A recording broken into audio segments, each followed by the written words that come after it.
Trash Talking Radio Tuesday night. It's the best night of the week, and this is for you, Amy Sue. I think we have sound now. I believe so. And it's funny because I thought we had sound before because we could hear sound through our headphones. Mm-hmm. Silly me to think that, Hey, just think we can get rid of the winter scene now. Yeah, it really is quite a bit. It's very interesting the way that is. Okay, I'm trying to figure this out. I can't believe I've got to do this too. Doggone it. That's what you get for trying to be ahead of the rest. Okay, return to... put that in. That looks like a girl's phone number. 8675309. Uh-huh. You don't listen to the show anymore. Show only, read. Okay, let's see if this does anything. Hopefully it does. All right. So anyway, trying some new toys out tonight, and hopefully we can get some of these to work. Because we're on Twitch tonight as a first time, we'll have to see how that works out. I'm actually interested in seeing us on there because more and more shows. What is that? Twitch? Yeah. It's another platform of social media. Social media, that's the word. Okay. So if everything works well. So you got Twitch and you got Twitter and you got yeah. Confusing. Yeah, but the thing is, people go where people want to go, and you got to go to where they go sometimes to get them to hear us. And supposedly they're following on Twitter or on Twitch. Flip your screen. What am I flipping? Your screen, all it's showing is your logo. It's not showing us. Well, I don't want it to show us. Okay, then don't. Amy doesn't want to see you then. Well, that's fine. That should have worked. There we go. There's our scene. And as you can see, the snow on the mountain is starting to melt. Thank goodness. So, who knows? Who knows what it'll be next week? It's really cold in here because of that. All that snow. Well, yeah, it's right behind me, not you. Well, yeah, that's because you're warm all the time. So how does this work then? I'm wondering how this works. What's a spastic canary? I don't have any idea what. Okay. Sound yes, sight no. Oh. Okay. And then you switched it. Okay. Oh, okay. We got it. Okay. And then she says it sounds like a spastic canary. All right. Well. That's got to be you. Because you're the vocalist of the group. Yeah, something like that. Okay, let's try this again. Talk amongst yourselves. Okay, sure. We do all the time. Mm-hmm. What are you doing now? More of that Twitch. So if Twitter has tweets and Facebook has posts, what does Twitch have? Twitch. I don't know. I've never been on Twitch before. Well, you're supposed to know all this. You're the genius behind this. Oh, let's see what happens here. Update your browser for a better experience on there. Okay. Continue as... Yes, I'm supposed to... Wait, how's that work? I don't know what I'm doing. What happened here? Twitter and Twitch sounds like a tongue twister. There we go. All right. Now they're going to tell you you're not who you say you are. It's not that one. It's not that one. Oh, I can do it on that one now. Oh, interesting. Okay, so I can do it in the actual Trash Talking Radio page and the mix page. Do what? Could the social media thing. Oh, okay. I may start pushing people to go there, but I don't know because I don't really know what I'm doing. Wouldn't be the first time. Well, they don't give me the option of doing it on my main page. They make me do it. It's too confusing. Yeah, well, if you really believe that, you wouldn't be on Facebook either. or any of the Well, other look how ones. long it took me to get there. I didn't want to leave MySpace. Makes two of us. I'm thinking of going back to MySpace. Screw this stuff. We don't need all this technology. Just give me that friend. What was the guy? Bob. No. His name was. He's everybody's friend. Tom. Tom. Yeah. Just give me Tom and I'll be happy. If I have Tom, I can make it. So, all right. Ooh, looks like the stream's getting. It's doing weird things. Look. Wouldn't be the first It's time. yellow. I don't know why that would be doing that. Unless it can't handle the Twitch and everything. Oh, that's possible. But the Twitch is running off of this other machine. Yeah, but it's So- all your bandwidth, though. Yeah. Yes, we're having bandwidth problems again. Comcast sucks. No, it's me. I need to upgrade my Comcast to a higher level because we are streaming. I mean, we're not just playing games with people and stuff.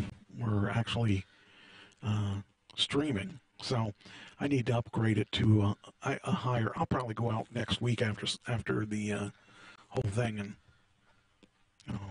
do it that way. Okay. Because I mean, I keep talking about it, but I just haven't gotten over there again.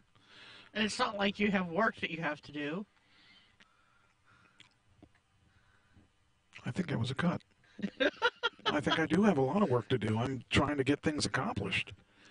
You know? Yeah, well, this is one of those things you need to get accomplished. Yes, you're correct with that. So, all right, now, what am I going to do here? I need to, yeah, we're getting problems with that. The whole stream. What? Amy.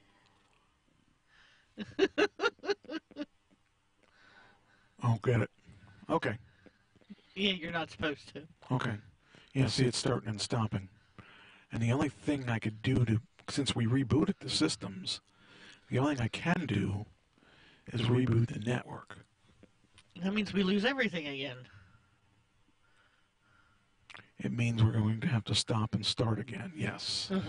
But as I see it, the stream, whenever that's yellow, that scares me. Because then we have the errors and stuff like that. Now, the thing that's kind of funny is the Twitter, the Periscope and the Twitter and the Twitch and the... You got the Twitch and the Twitter and the Mix and the Which one Mitter am I and missing? the... Whatever the other one is.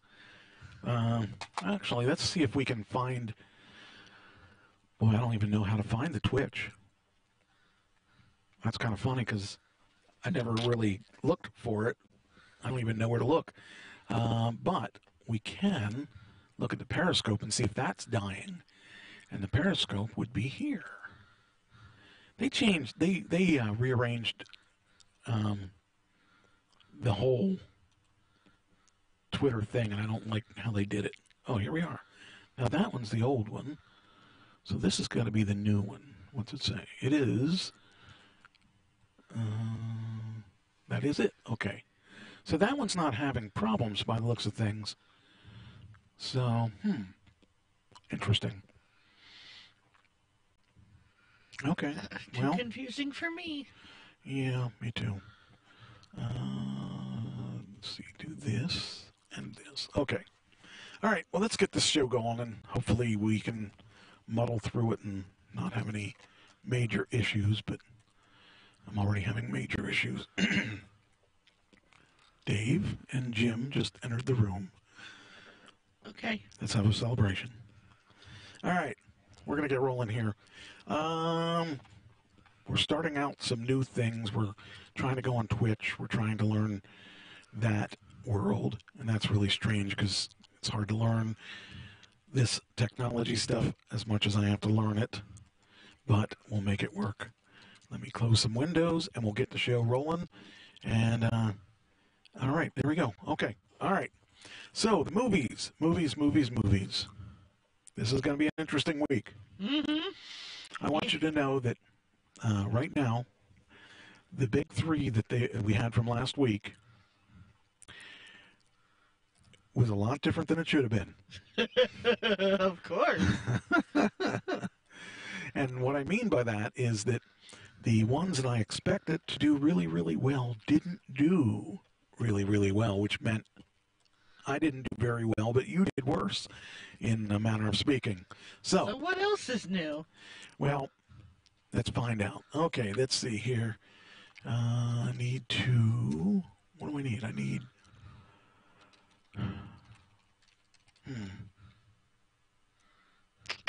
Hey, look. Look who just entered. Uh-huh. I can't find my notes. Here they are. Okay. No, that's my... You are having That's not issues. my notes. I want my notes. I'm looking for my notes. You are having major Oh, I didn't issues. open my notes. That's why. All right. Now let's hope my notes update right, because otherwise I am screwed. Wouldn't be the first time. Yeah, I know. It sucks when I do that.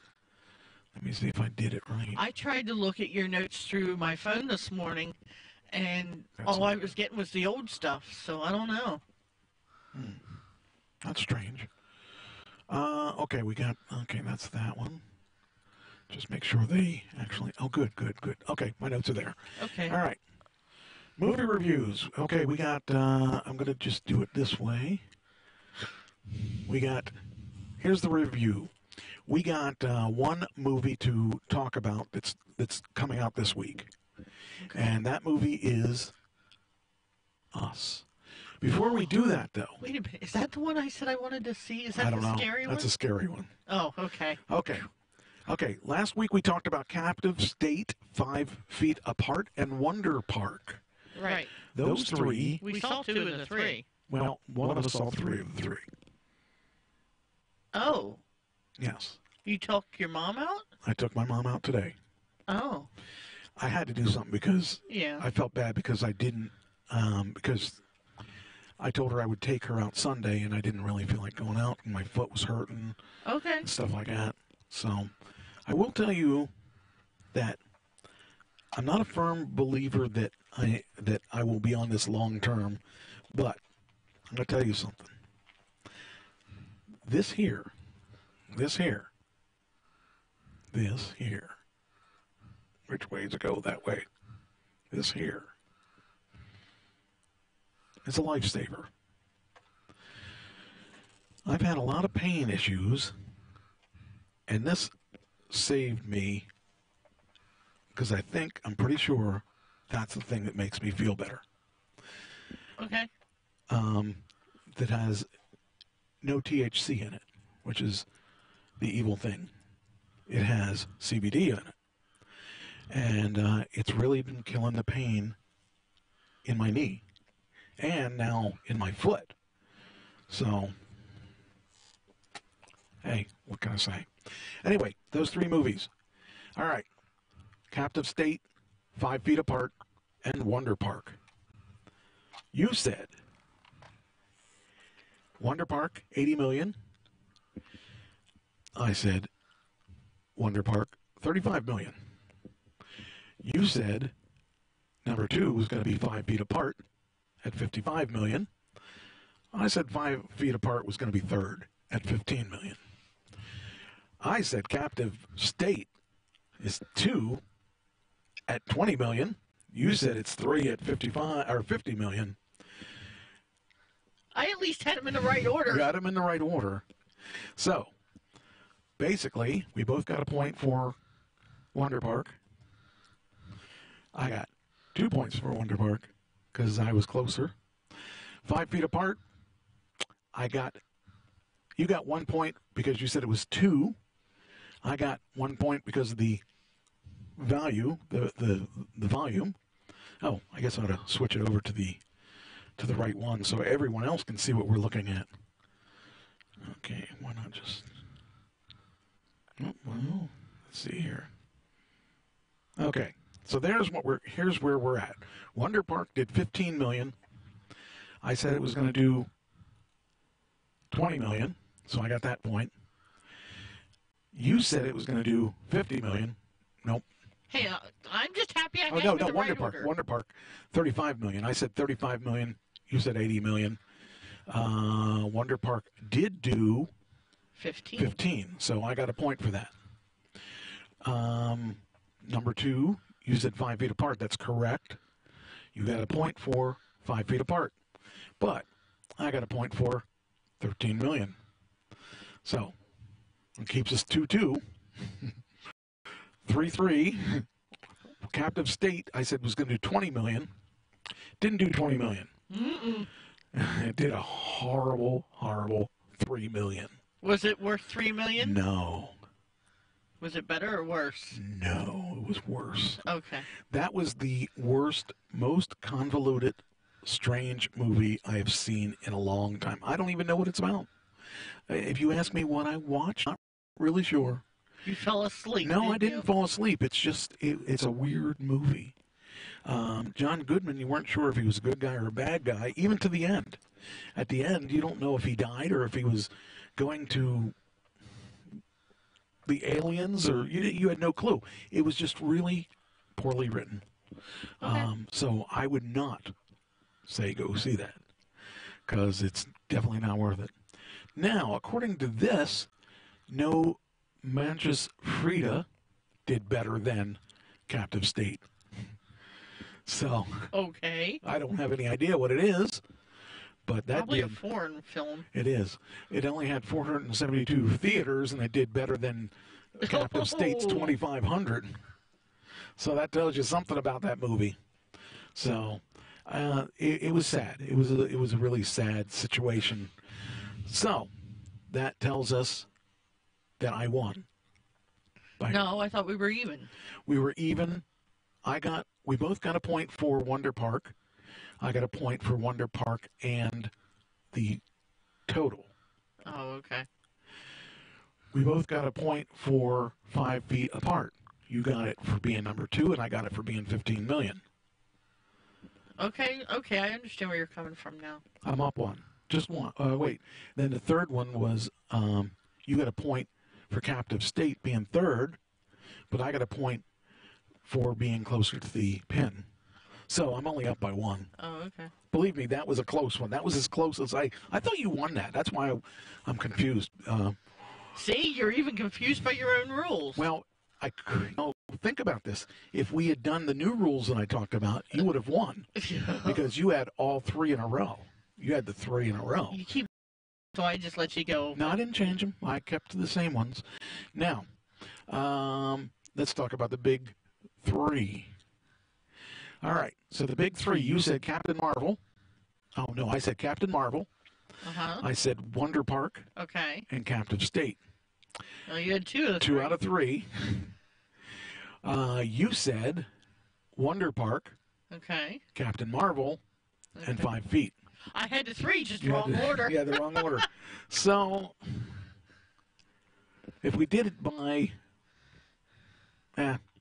I'm going to just take the 1-point win. Yeah, you better. Because I probably would have still won, but it probably would have been by 1 point anyway. So, either way, 1 point. Okay, the new movie that we're going to talk about now is called Us. And I thought this is one I said I wanted to see, and you looked at me, and then I thought maybe not. Well, that's probably because you don't usually want to see horror movies. I don't. Okay, well, that's what it is. Especially by myself. You know what? It's like that movie where it's like that movie where the couple were driving and they stopped at the gas station and were harassed by the bikers and stuff. Is this the one that the family is like?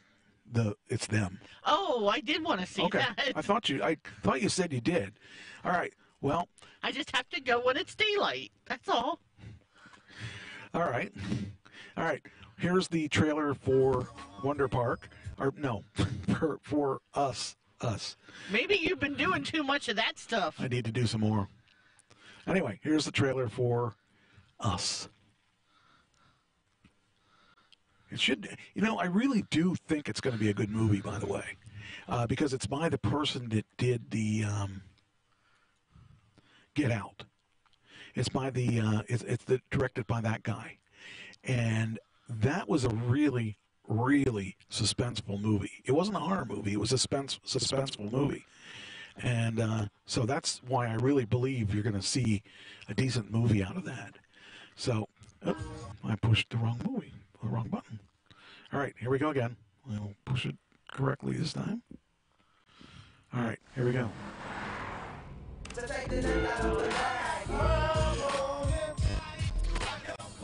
I'm trying to figure out who's that guy.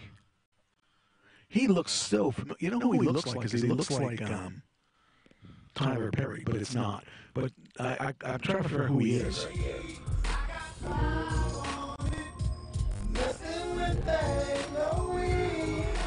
I got fun on it mean. It's about drugs. It's not about drugs. It's not about drugs. It's about drugs. dope song. Don't do drugs. Get in rhythm. There you go. There you go.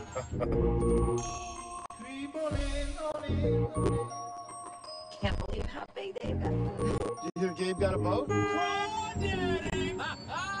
He's kidding, right? He's not kidding. It's Hey, weird. I think it's vodka clock. Oh, yeah. Where's Jason? Nothing like losing your kid on the beach somewhere to some weirdo wearing a jacket.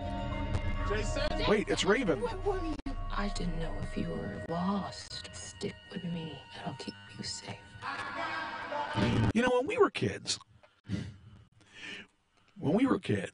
Okay. my parents would kick us out of the house and tell us to go ride our bikes, and we wouldn't. We would. I'd be forced to do it. I hated doing it. I wanted to watch TV, but we would be forced to go out and ride our bikes in a neighborhood where we were never, ever, ever. Our parents didn't watch us at all. We could have done anything. So apparently his name is Winston Duke. Okay, I've seen him in something. But anyway, my point is, when we were kids, Yeah, he was in Black Panther. I wonder which one he was. He was in Avengers Infinity War. Did it say who he played? Hold on. I'm getting there.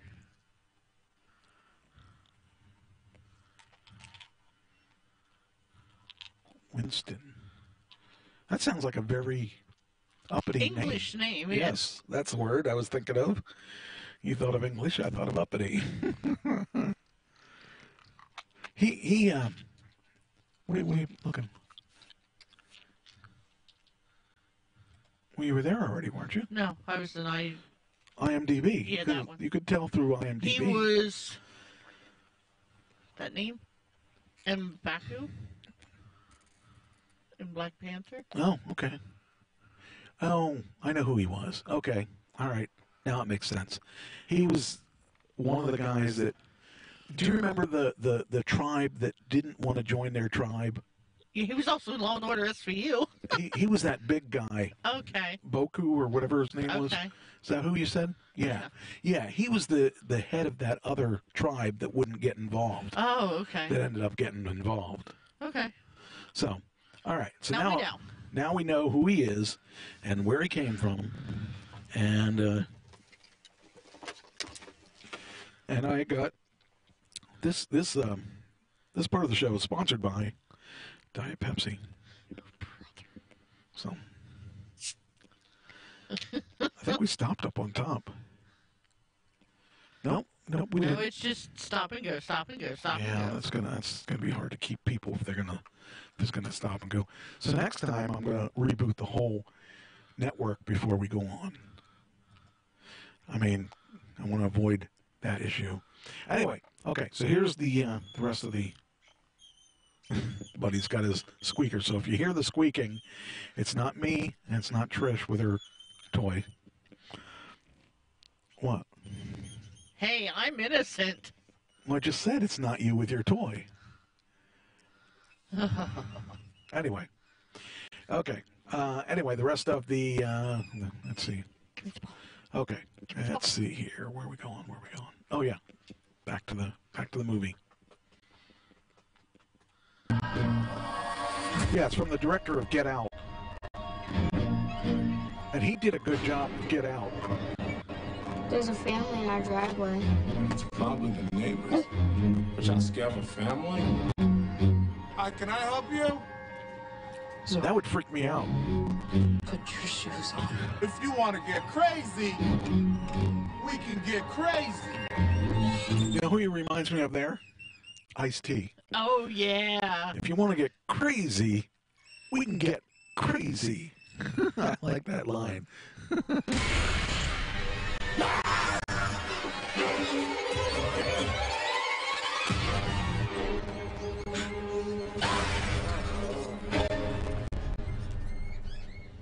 are you people? It's us. How did you come up to that conclusion? Looked in a mirror? Oh, They look exactly like us. they don't look exactly. The one has big bulging eyes. You're lucky you weren't on camera for that one. I know. They think like us. They know where we are. We need to move and keep moving. Do you think that maybe you could have called the police? No cell reception? I don't know. They're on the beach. There shouldn't be. They didn't want to drop their phone in the ocean, so they left it in the Stop car. until they kill us. Or we kill them.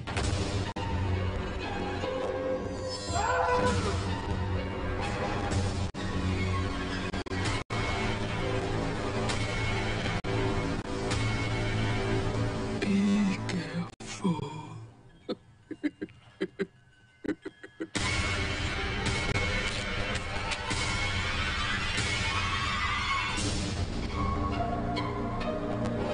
So that's thus. That's us, not us. Thus, not thus. Us. All right, shut up. So that's the only movie we have to review. There we go. All right. What is your number for this? Let's see. I gotta look. Now, keep in mind, Yeah, how Captain many Marvel. theaters? 2,600. Okay. So we take that, multiply by that, do by that. I'm going to say it's going to do 25 million. Bitch. Babe in You total. took my you took my formula. Babe in total control of herself. You're damn right. No. Not What at do you all. mean no? No. Not after you let's make a deal with me. You knew I was at 22, so No, I didn't. all you have to do is just go over by a hair. But anything less than that, I didn't. Honestly, I didn't. I didn't even look. 'cause I that's- was doing my own mathematical formula. Oh, okay. And that's what I come up Okay. with. Hey, you're lucky I didn't have my crystal ball here. I left it at work. You're lucky I didn't get out my balls too. So Yeah, right. You wouldn't do it anyway. all right. What's your top three? Okay. I'm going to say the top three are. Let's see, that's 2 weeks, that's 1 week, that's. I'm going to say Captain Marvel, Mm-hmm. Wonder Park, Mm-hmm. and believe it or not, Us. Why wouldn't I believe it? Because I'll probably be wrong. Not necessarily. I think that that's a good choice. Because I wasn't sure where I was going to go with it, so I reversed the last two. So I said Captain Marvel. By the way, we had a story about Captain Marvel, so maybe we won't see Captain Marvel do it. I'll tell you why in a second. Let me see. Do I still have that up? I think I do. Yeah, I do. Okay. So Captain Marvel, it has a 264 million after 2 weeks. Right? But in actuality, they are at 779 million. Wow. Because worldwide, they did 509 million foreign to add to that 270. So that tells you a lot. I didn't think it was going to do as well as it did. I mean, I thought it was going to do well. I just didn't expect it to do that well that quickly. But it's a woman's superhero movie. And Wonder Woman did the same thing. But I thought that Wonder Woman was written a little easier to understand. You know, I didn't think that Wonder Woman jumped around as much as Captain Marvel did. So Guess we'll see. Were you confused by Captain Marvel? Yes. That's what I'm saying. And then you said you saw it a second time, and it made more sense to you. It was awesome the second time. The second time because you could piece together the things, and you knew certain things were going to happen because you saw the first time, and you could piece them together. And there were a lot of things that make sense to me now that I saw it a second time, like who the woman was. Okay. And why she did the things she did. Not Captain Marvel, but the other woman, the main woman, and it really makes a whole lot of sense to see it a second time. Hey, look, I haven't seen him in ages, John Michaels. So, of course, you don't see him at all. You must not be friends with him. You're not very friendly. No, I'm not. I've been told I'm a bitch. You are. When you undercut me. Oh, but you love it. When you undercut me that way. All right, so that's the 3 movies versus the 1 movie. So that's the end of the movie section. And, all right. Now, I guess I don't need this on because I don't have any idea how it's working. It doesn't even know. Source, Facebook Connect. What does that mean? Should have connected because I pushed the button. You pushed the button.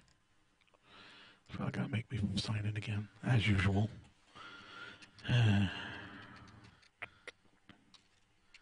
Oh, okay. What? 8 warning signs you're mentally and emotionally exhausted. Yeah, that sounds about right. Number 10? No, it just says 8. There's only 8. I know, but that would be one of them. Number 10. Where are you getting number 10? What I'm trying to say is, you'd say number 10 if you were emotionally and mentally and emotionally unstable. Now, I'm kind of looking at these, and that's about what the past week has been like for me. Yep. I see. All right. All right. What do we do now? All right. Find posts. I bet you it's Twitch that's causing all the problems. I don't know. All right. See, you had another one. You get more issues. Well, I don't know that that's the case because we added Twitch to the second computer, not to the first one. So that shouldn't have made a difference. I think I need to go through and increase your bandwidth. Yeah. Yes. All right. Well, I don't know how to use this VMix social. I haven't figured that out. See, it stopped again. Keep stopping, and I hate that. All right. Anyway, let's go on. I got this new thing. A puppy. You'll like this. Hopefully, I don't screw it up. Buddy. Yep, I screwed it up already. Yeah, there's a commercial. Yeah. Okay, here we go.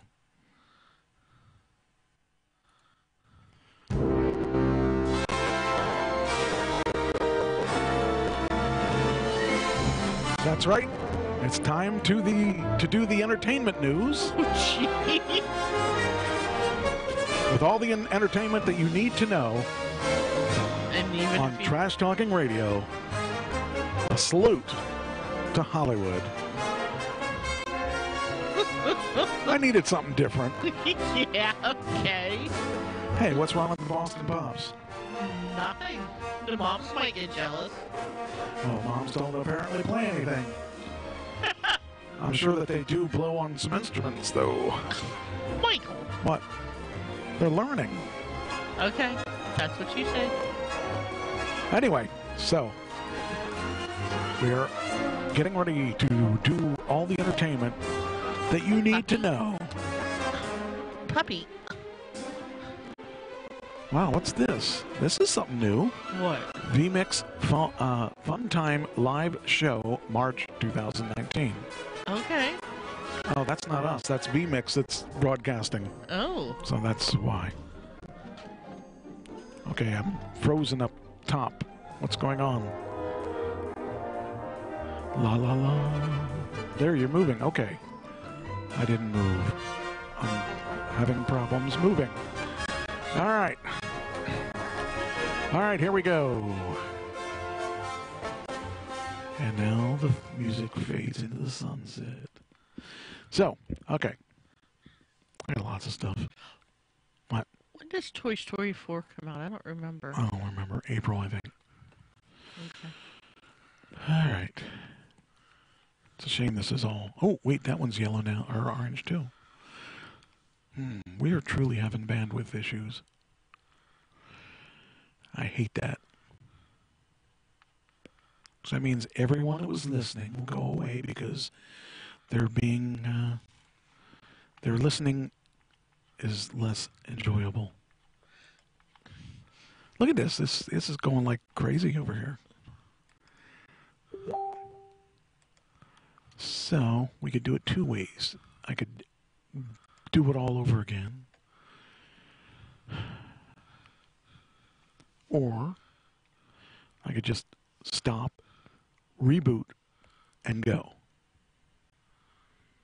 I don't know.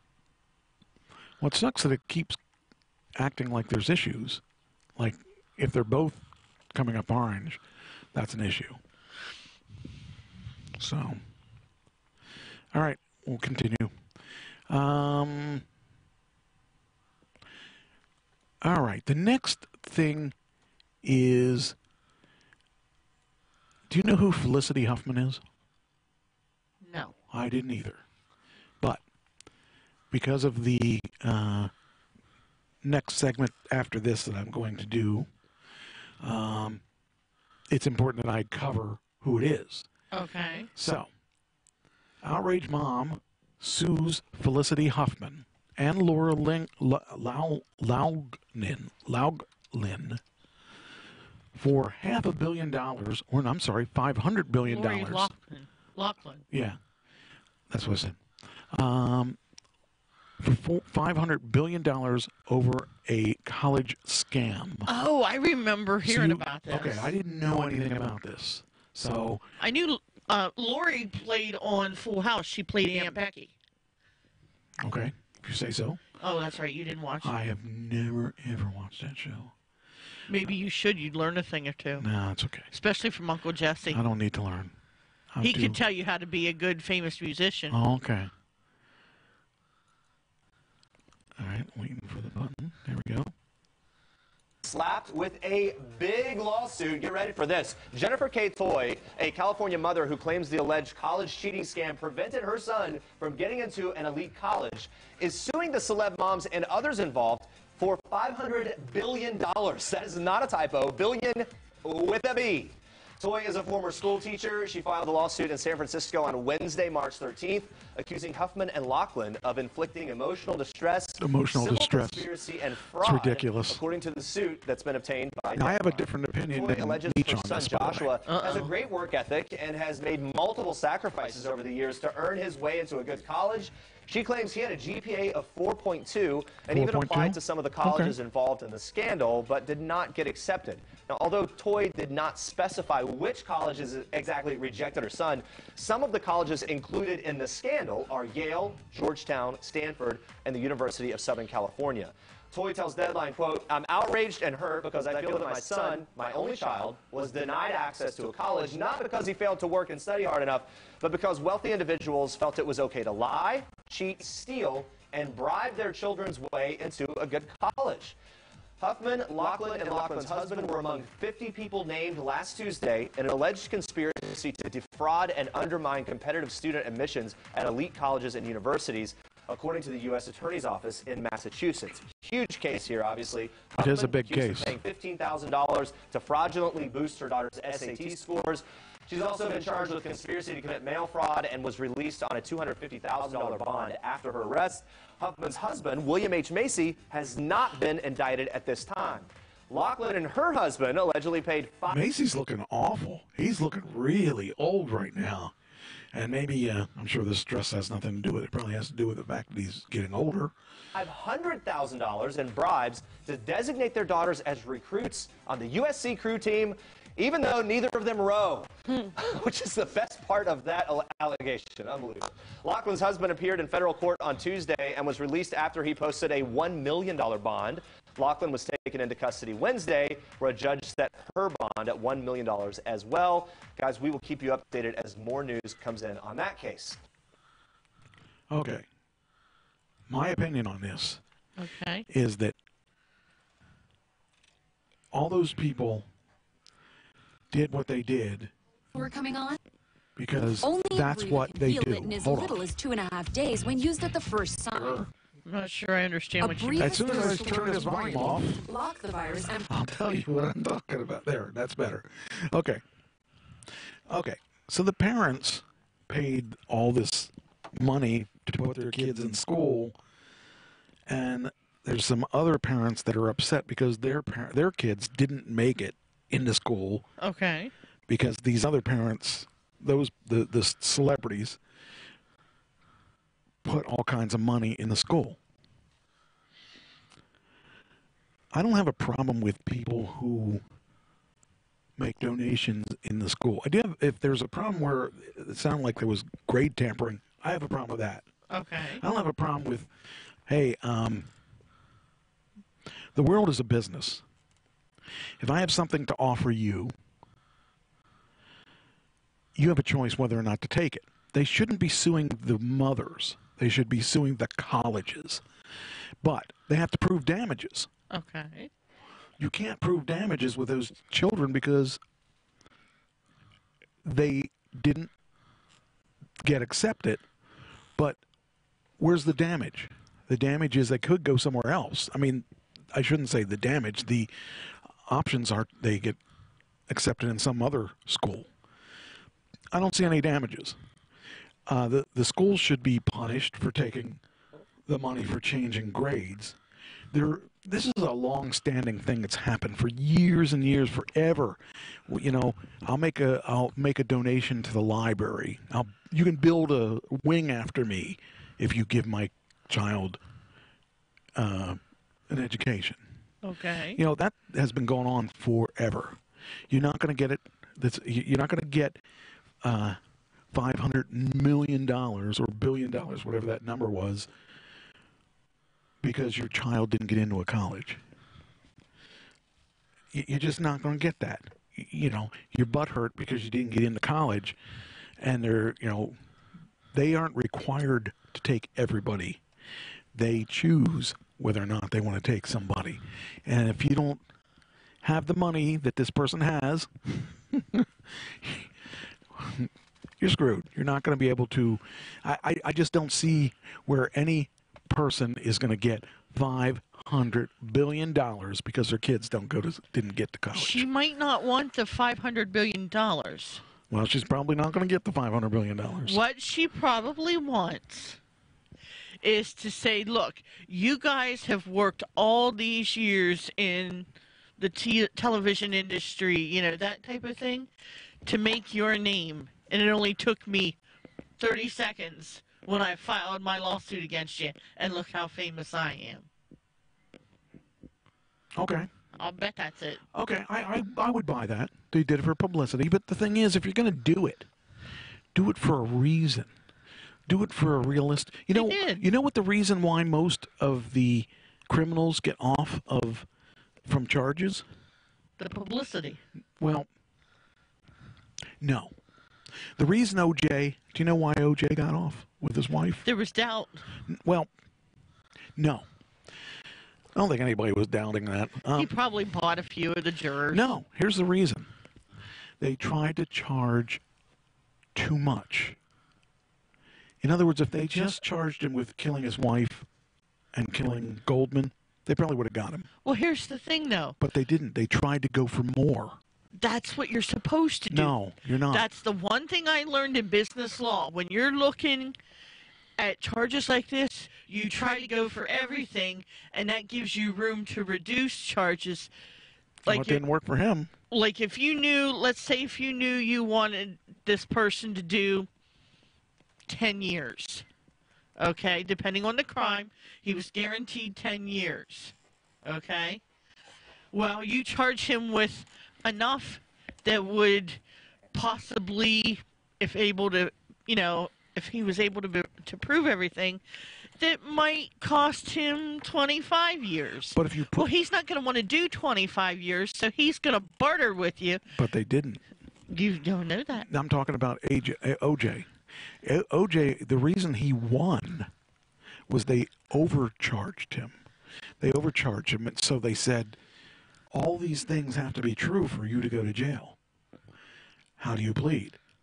He pled not guilty because they couldn't get him on all of those things. They could only get him on this many things, or, they could only get him on 10 things instead of 20, and the other 10 was the reasonable doubt. So he got off. That's what the problem is with today's. Everyone goes for the jugular, and they go for as much as they can get. But then they get the person gets off because.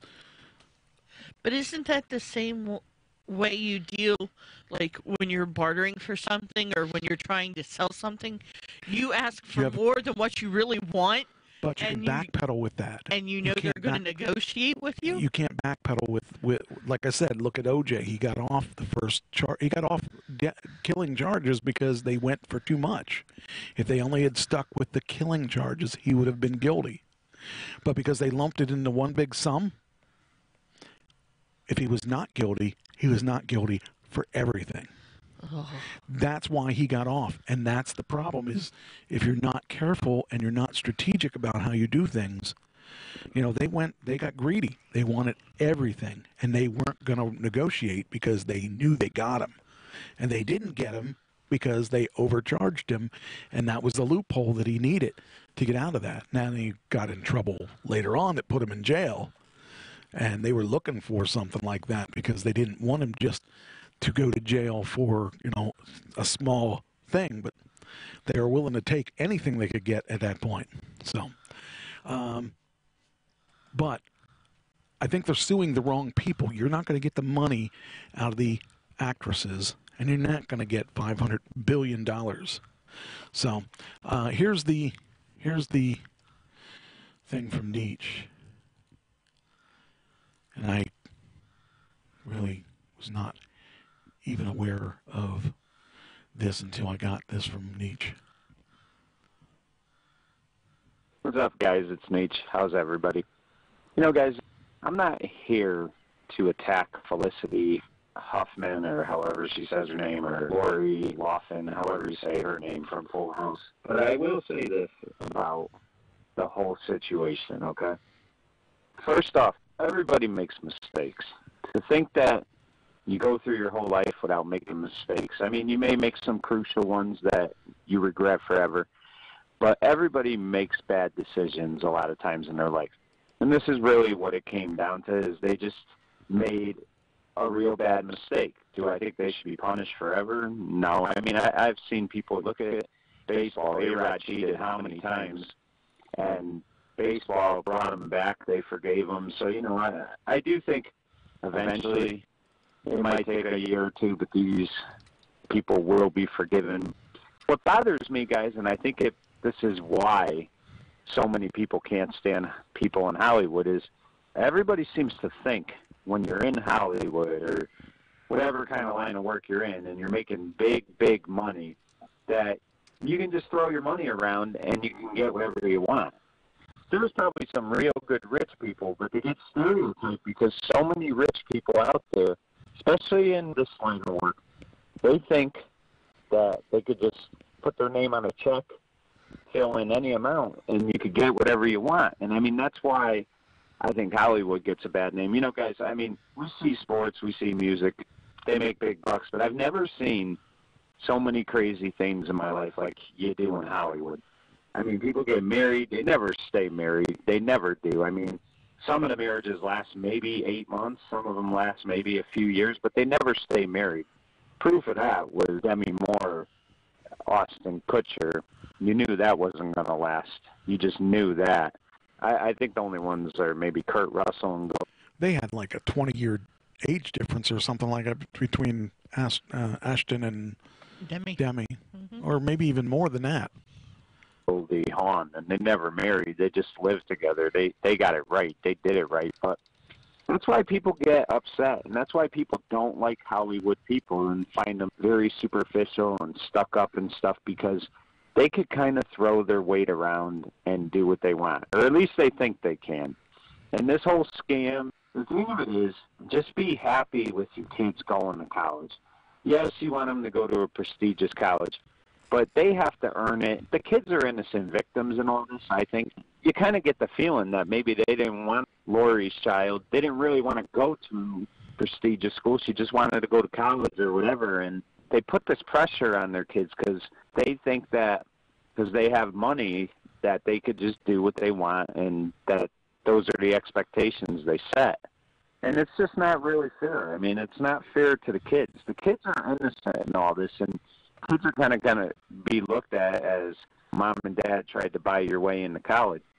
That's just not fair to them, and that's the problem I really have with the whole thing is it's nice you have money. It's nice you could buy whatever you want. Yeah, you know, we'd all like it. Believe me, I would. It would solve a lot of problems. But you can't just go and take advantage of the money you have. And that's what they really did with this thing is they basically thought, okay, I've got all this money. We'll do whatever it takes, and we'll get them into the best school possible. Think about the middle-class parents who have maybe 2 children, and those parents have to work every day, Monday through Friday. They have to worry about paying bills. Okay, Nietzsche put a couple things in the things that I want to address because he wasn't in the room when we were talking about this. And hi, Lori, I didn't, not ignoring you. So the reason he got off was not because he was famous. The reason he got off is because they were greedy. They didn't go for what they should have gone for because everybody could pretty much prove he was almost prove he was guilty. The problem was they batched him all together because they said, oh, we got him. He's going to jail. We're not negotiating. And they went for the jugular, and they went for everything they could get him for, except that they went for too much. And the jury had a reasonable doubt. The glove, all that other stuff. The fact that the prosecutors were jerks didn't hurt him at all. He got lucky. He got people. He had really good lawyers too. He had really expensive lawyers too. A Kardashian, for instance, and so he got off he got off because they went and got greedy for what was going on. They wanted everything. They wanted to nail him as fast as they could and as far as he could, except that because they put it all as a package, once it's put together as a package, it's either all or nothing. And if you have reasonable doubt on that all, then it's nothing. So that's why he lost. In this case, you're talking about people, yeah, it's not really fair, but who's to say that they would have that their kids would have gotten in that school even if there wasn't a situation. And I think that that's the key that really plays for me, is that there's no guarantee that they would have gotten in anyway. And I think it's just sour grapes, and it's a way to get publicity. And, you know, I kind of think this is the wrong precedence to set. Now, I think that it would have been smarter to play it cool, but and I think that if they were going to go to sue somebody, they got to sue the college. They can't sue the stars, and they're not going to get $500 million. If you're going to talk about lost wages, how many people do you know that made $500 million off of their work? I don't know of anybody that's made $500 million that I personally know. And I think that it's important that the deal is they're asking for too much. They're asking the wrong people. They're suing the wrong people. And, you know, I can offer to sell you pot. If you decide to take it, you're just as guilty as I am. If prostitution, if you were to accept prostitution, if you were, you know, if I wanted to get a girl that way, go out and rent a girl, I would be the one that gets busted, not the prostitute. I don't know. From what I saw in Law and Order, it seems like the prostitutes are always getting busted. Yeah. Yeah. All right, here's some more. Mortgage, car insurance, medical insurance, and they've got the 2 children they've got to pay for. And then these 2 children grow up and they want to go to college. It's very hard for those parents. You end up taking out student loans, and those kids have to pay those student. You know what? I was born a poor black child. I had nothing. My parents promised they would send me to college. When the time came to go to college, I got early admissions at 16. I was able to go to college. My parents said, sorry, you're on your own. Guess what? I went to college anyway, and I didn't have anything special. I paid my own way, and I took student loans where I could, and I actually got some grants also, but for the most part, I paid for it myself out of my own pocket. Well, out of somebody else's pocket through the loans, but you know, there are ways to go to college without mommy and daddy paying for it. I did my own when I went to school. Yes, it set me behind, but I had an idea where I was going to be in 10 years, although I was not close to right, but what my goals were.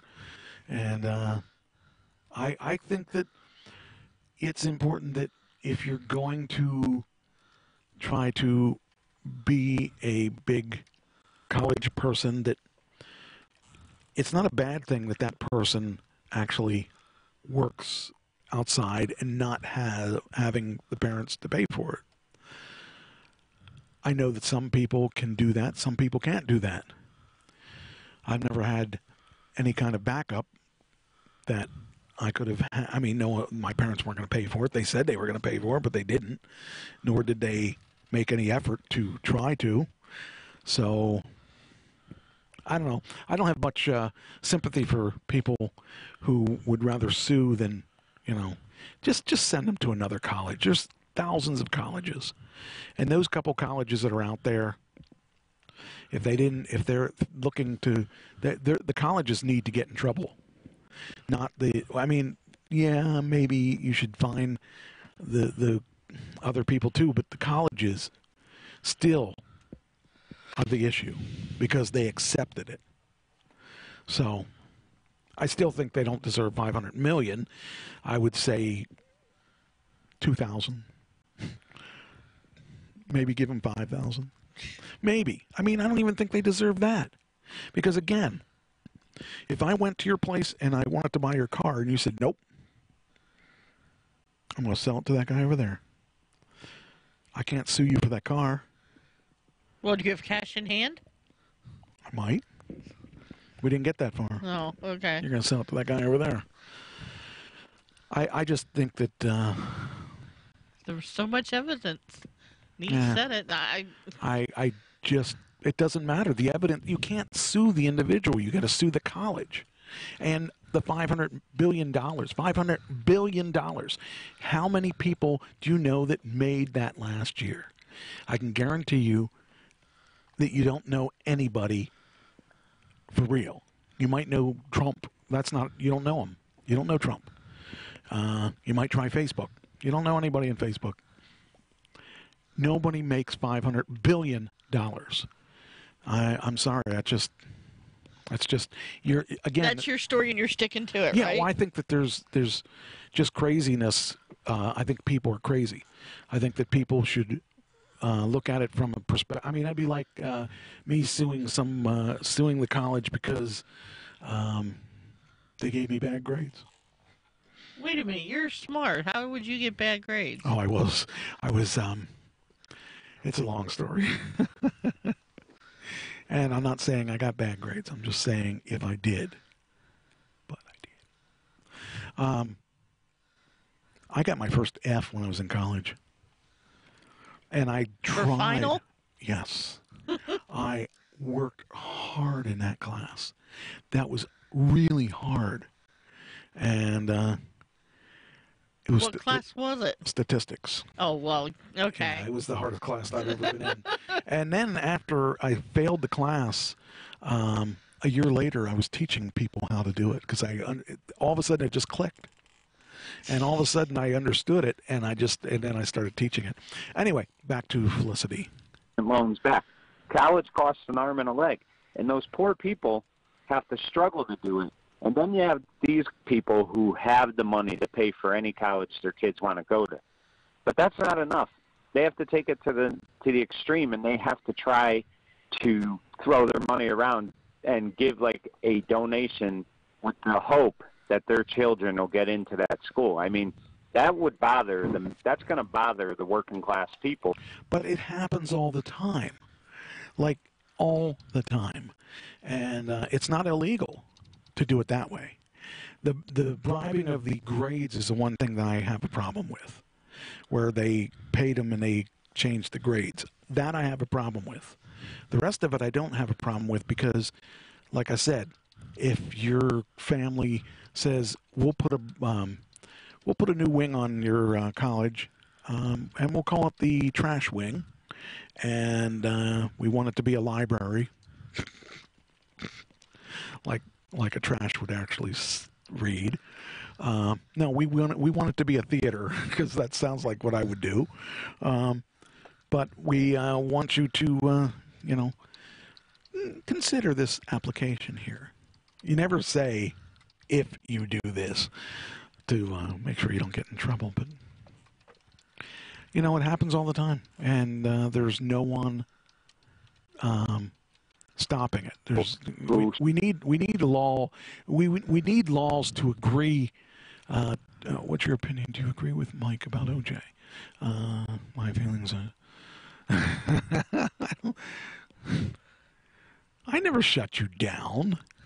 I didn't say you, did I? All right. Struggle every day to try to make ends meet, or they don't struggle as much until their kids maybe go to college, but they have to pay for 2 children to go to college, plus they have to pay for their bills, their car payments, their car insurance, their mortgage, whatever it might be. So that's who you really offend when you do stuff like that, because those people can't get any grants. The kids get scholarships, but it's never enough to pay for everything, guys. No, the parents are going to have to pay for stuff. You're going to have to take out student loans. It's not an easy thing. And when you see people like this do this, when they have the money to send their children anywhere, it really bothers a person when they're trying to take the extra step, because that kid who may want to get into that school, he or she may get denied because they've let your kid in because you made a tremendous donation to their school with the hopes that your child will get in. It's not the way to do it. It's not a good idea. Do I feel bad? Yeah. Unless, you do something really, really unforgivable. I do feel bad to see them have to be indicted like this, but I also feel bad for the kids who struggle with going to school and can't go to school without some help, without some financial aid. And you see people like this who have the resources to send their kids anywhere and never have to worry, and they're trying to buy their way into the college. It's very disappointing is what it really is. And that's really all I have to say. I'm curious to see how you guys feel. And I could be wrong. It's just one man's opinion. But that's my opinion, and that's just what I believe. So there's no positive outlook in any of this, and it's just very disappointing. Have a good day, guys. Okay, so I'm going to answer Nietzsche's question. Okay. When he asked me what my opinion was. My opinion on the whole OJ thing, and it kind of goes the same for this too, is that it's a publicity stunt. It's a way to get names out there. No. See, that's me. And there you go. You just shut me down. Well, I didn't shut you down. I just disagreed with you. I'm allowed to disagree with you. That's the whole idea of a conversation, is that one person can disagree with the other person. I just think you're allowed to have your opinion. Even if it is wrong, you're allowed to have your opinion. That whatever her name was, Felicity, whatever, she wanted to be instantly famous, so she goes after 2 big names. No, she's the one they're going after. Well, whoever, somebody wanted to get their name out there and I agree with that. Quick. No, I do agree with that. Bam. I agree with that. I agree with that because they can't really think they're going to get $500 billion. The other thing that I wanted to bring up too is that, okay, so we're talking about this parent's kid not being able to make it. Who would have thought, you think, how many thousands of people go to college? Okay. Okay, let's talk about just one college. Let's talk about a big college. Let's talk about Penn college. State. Okay, how many people go to Penn State? Let's see. You've got University Park campus. You've got Just grab a college. Don't have to add them all up. Just I want to. My point is going to be taken as soon as we figure this out. And it doesn't matter what year. I just want to. Okay. Okay. So Penn State. Harrisburg, 5,046 students. Okay. So out of the 5,046 students, your kid doesn't make it in. Okay. You're blaming Felicity and this other girl. That's two people, two kids. Do you think that your kid would have gotten in if they didn't do that? Because those two kids made it in. But I thought they didn't make it in. No, I'm saying Felicity and Lori paid to have their two kids in there, right? And you think that if they didn't do that, your kids would have made it? Chances are your kids wouldn't have made it anyway, because you don't know how smart those kids are. What's 2 divided by 5,046? That should tell us what your odds of getting in are if there was nobody cheating. 2 divided by 5,046. Your chances of making it in are 4%. If nobody bribes anybody. Well, it depends. I mean, if your kid was trying to get in and they had the good grades, but these other they're apparently not good enough if they didn't get in out of 4,000 students, is what my point is. And that's a small college. Out of the 5,046 students. That's just on one campus. Right. Total university is almost 100,000. Okay, let's talk about Penn State main campus is 98,000 people in 2017. If your kids didn't make it, and there's 98,783 people that did make it, your 2 students didn't make it, you can't blame those famous rich people because 2 people didn't make it. Okay. Why didn't you make it out of the... Hold on. Now let me throw this little... What about the 9,781 other spots that made it? What about... Now I'm going to throw this little... clinker into your little theory here. Okay. The one thing I know about Penn State University... Is it's a school. Really, Mike? Yeah, it is. It really is. You can go there and you can get an education. An education? Yeah. Okay. You can be educated. But... Like me. Yeah, okay. I'm the smartest man you know. Maybe. I am. If my kids wanted... You don't know too many people. If your kids wanted to... If my kids wanted to go to Penn State, okay, and I worked there. Okay. I mean, I do work at Penn State Hershey Medical Center. Right. So it's kind of, they're tied in. A lot of these 98, almost 99,000 students, it would not surprise me if over half of them were children of employees that work there. So let's say 100,000. Half of them is 50,000. So 50,000, there's 50,000 spots taken. There's another 50,000 spots open. Your 2 kids didn't get into the 50,000 spots that were open. Guess what? You don't deserve it. That's the thing. You got to work there. Then you don't deserve $500 billion. Then you're almost guaranteed to get in. Maybe I'll give you $10. But even that, there may be reasons why they didn't get in. They may not be good enough students. They may not have shown something in their interview. They may not have shown something that they were looking for. I think when you think about it, you got to think about the big picture. There were 100,000 students going to that school, and even if you discount it to 50,000, why didn't they make one of those 50,000? That's 50. You're going to gonna go and sue all 98,000 people because your kids didn't get in? I'm sorry. I don't think that they deserve it. But I don't think it wasn't that her... I'm changing my opinion now. I don't think they deserve a penny now. I don't think... It could be because, you know, of the way they're saying that their kids are in. If they paid to have their kids say that they're students at this school and they really weren't, you see what I mean? I know what I want to say, but I don't know how to say it. Say it again. If those two mothers, okay, if they paid, the celebrities or the other ones? The celebrities. Okay. If they paid the school to say, my children, I want my children enrolled here, even though they don't go, I want them to be able to say that they were enrolled at this school. Is that why she's really suing? Because if those children don't go, but yet it says they're enrolled, the parents are wasting money for one thing. Okay, but that has nothing... Okay, so my feeling is that it's none of the woman's business what the other students do. Okay. Okay, I could pay for my kid to go, and they may not go because they're a rotten kid, and I lose my money. Right, that's the way it goes. But why is it that... I mean, the school's going to take your money, yes, because that's what they do. Yeah.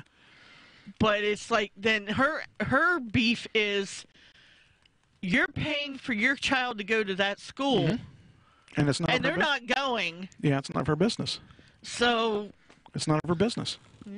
I mean, it's none of her business unless it crosses a line where it is her business and it costs her money.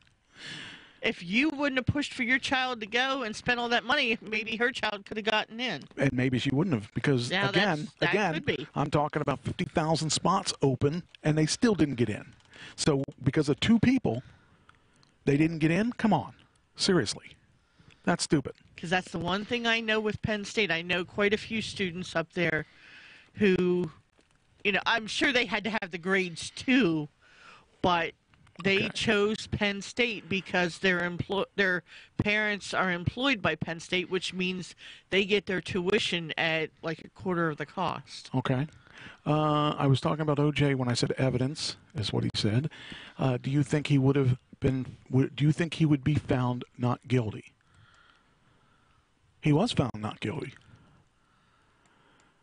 If you want to call in, Nietzsche, I'll answer on the live on the Trash Talking Radio line. You and I and everybody in the world knows he killed her. There's no doubt in anybody's mind. However, I actually have some doubt that he didn't. I think in some ways that he wasn't the killer, and that actually his son was the killer, and he was covering up for his son. And I really truly Were you there as part of it? No. There was a book that came out, and it talks about who the real killer was, and it made a lot of sense. Yeah, but you don't read books. I heard about this book on a radio show. Oh, so you heard the Cliff Note or the audio book version? I heard the interview with the person who wrote the book. Oh. And it makes total sense that he didn't. I don't think he did kill her. I think his son killed her. And but we'll never know because the people that know are dead.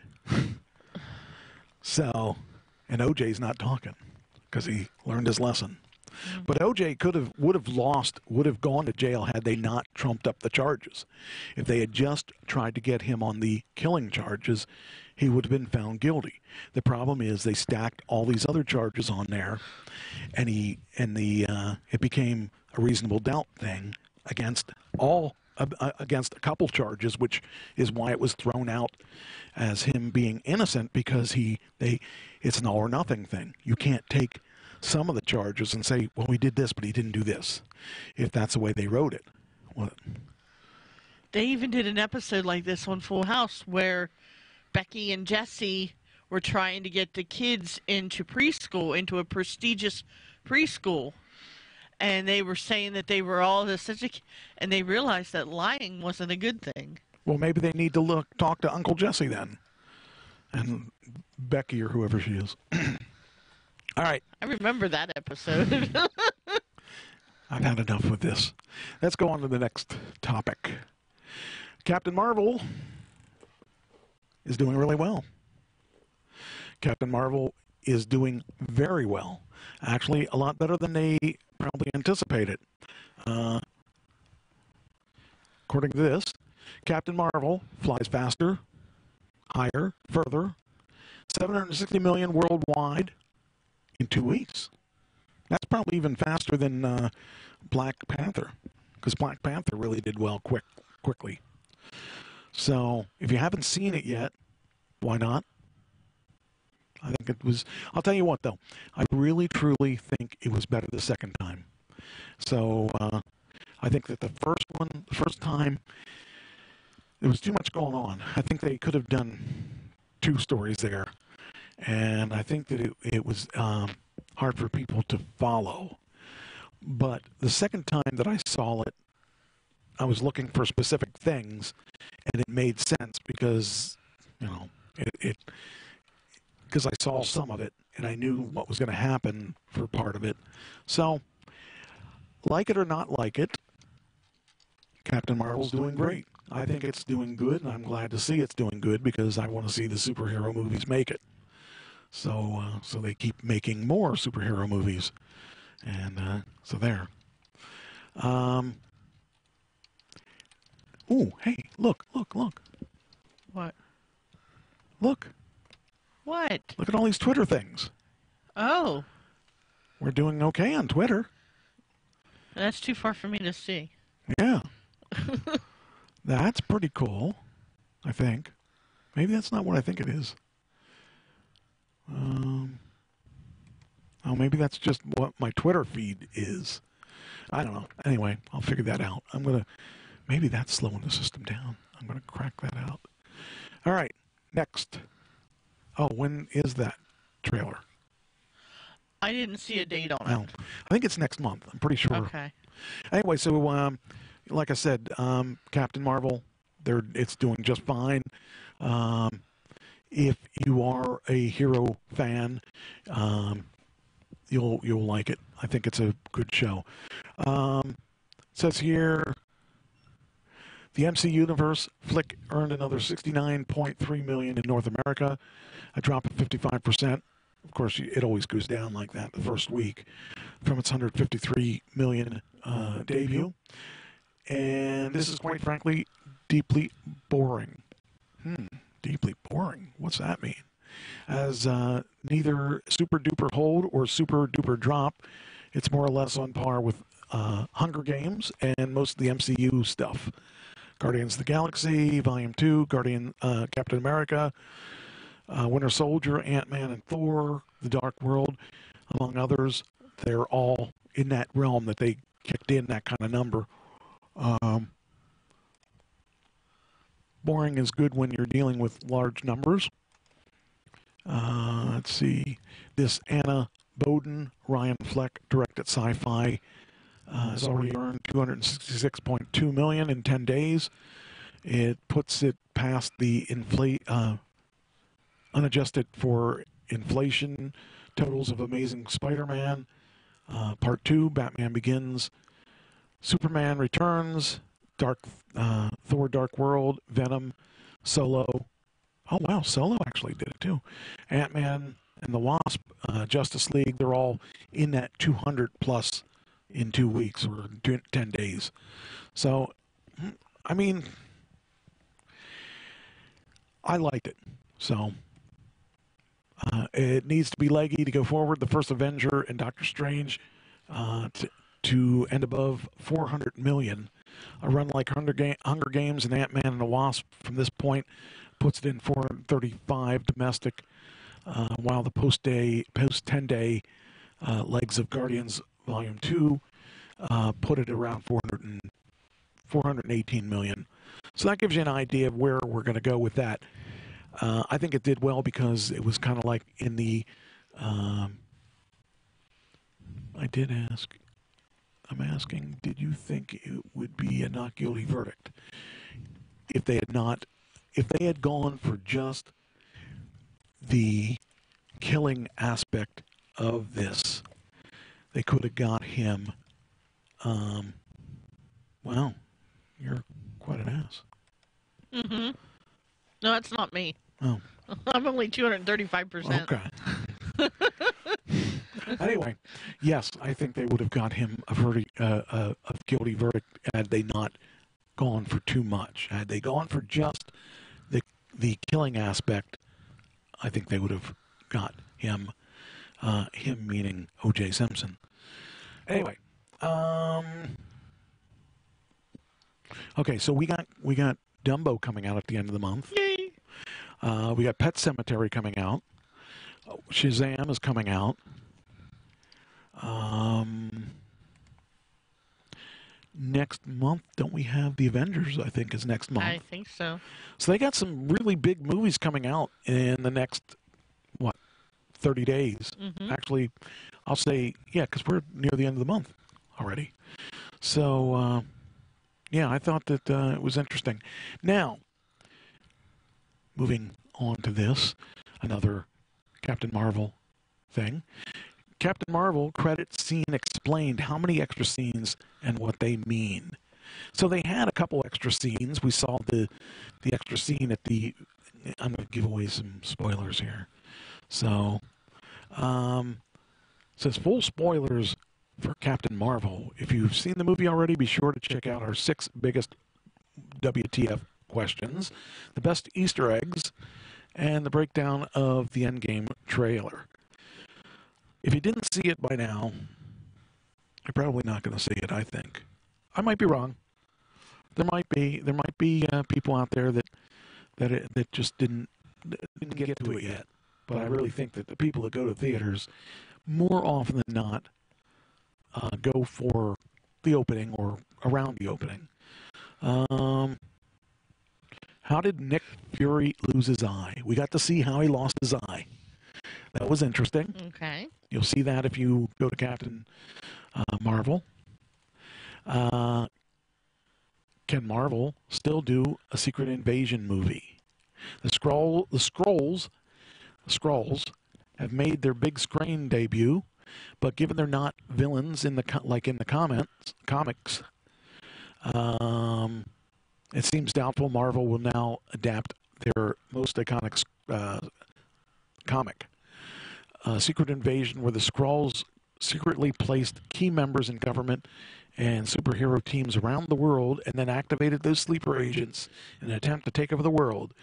Secret Invasion features a massive battle between the Skrulls and Earth's superheroes, which sounded like a great premise for a 5th Avengers movie, but it may never happen. Why does Fury trust Captain Marvel so easily? Why do you think? I think it's because bros have to stick together. Well, in the first scene with him, with Nick Fury and her, okay, at the telephone booth. Yeah, I remember it jumped around, so I was so confused on this. She was shot at, or he was shot at by an alien, and she saved him. Oh, and the very first time that they ran into each other.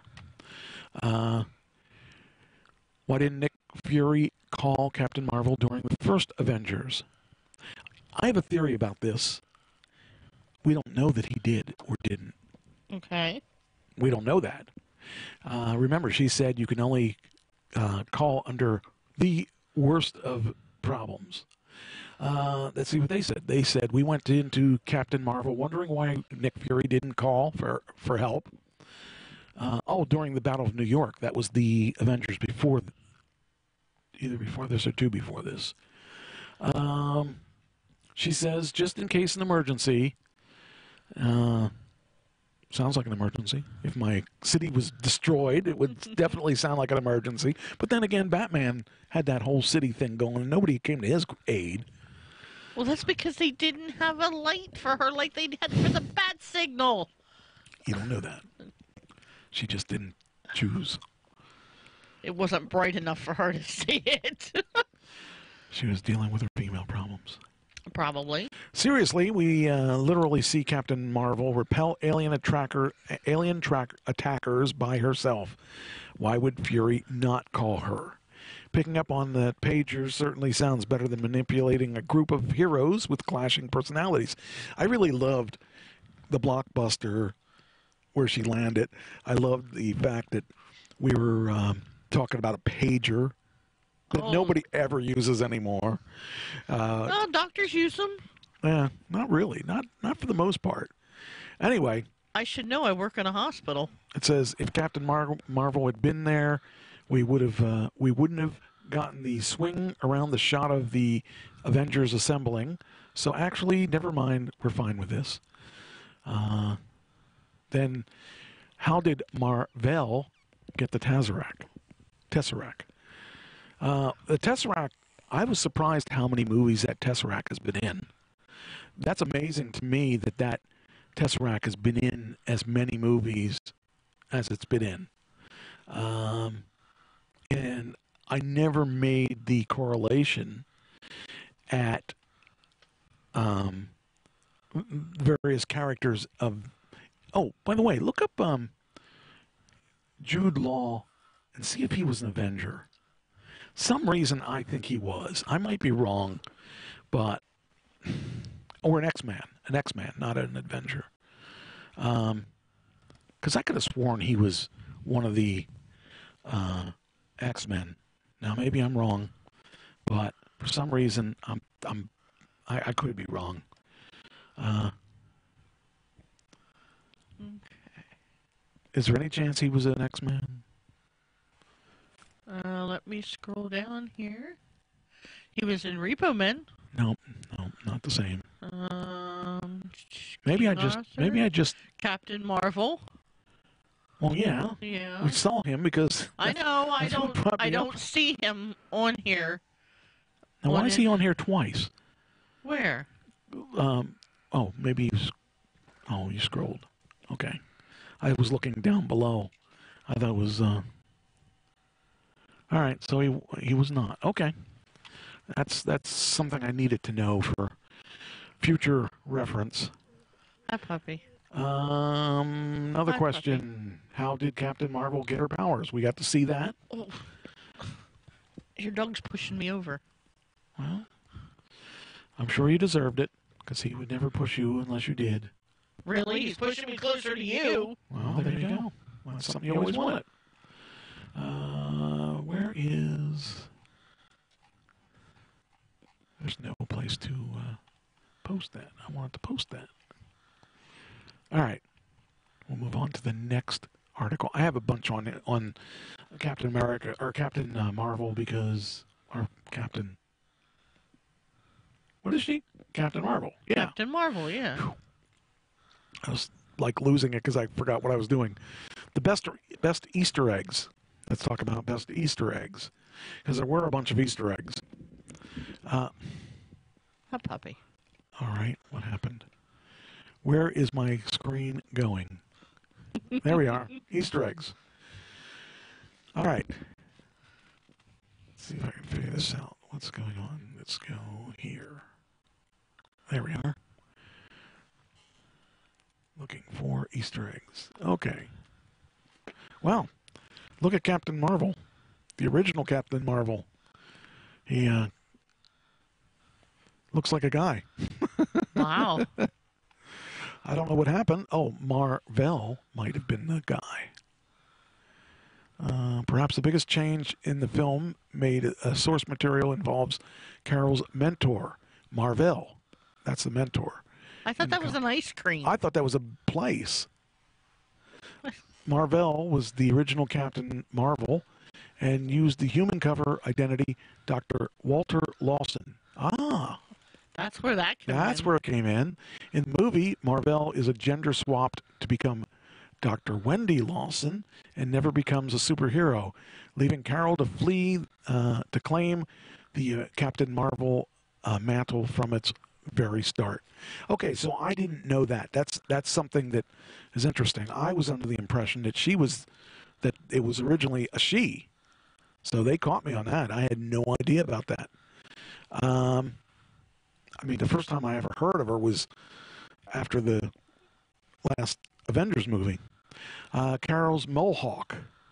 Carol's costume is closely inspired by a contemporary Marvel comics, right down to her distinctive helmet and mohawk. The flourish was introduced by artist John McKelvey, and that's for 2012 Marvel comic. I thought it was a weird outfit too. That when she put on her outside her space clothes, when she went outside and they put those masks on and stuff, the auto mask. I saw you drooling. No, I was interested in the whole way that they were going to show the movie, because I wanted it to be as true to the comics as it has to be. The ASIS. The firm draws from elements of the Ultimate Universe of Captain Marvel, particularly when it comes to the advanced, faster-than-light ship ASIS. In the Ultimate Universe, that ship was the brainchild of Dr. Philip Lawson, the Ultimate version of Marvel. And Carol was picked in his head of security. Those kind of things I would have never known. Stan Lee made a cameo appearance in every MCU movie, and I understand he'll make a cameo in one more.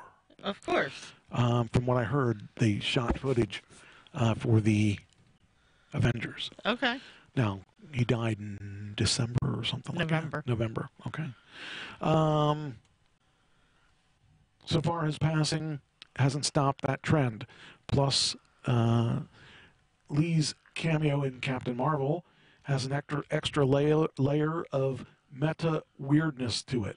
It can be seen on the train. He can be seen on the train reading a script for Mallrats, which is funny because you know the Mallrats thing, right? Mm-hmm. You know who the director of Mallrats is. No. Do you know who Kevin Smith is? No. Clerks. Okay. He did Clerks. He did Silent Bob. He was Silent Bob. Okay.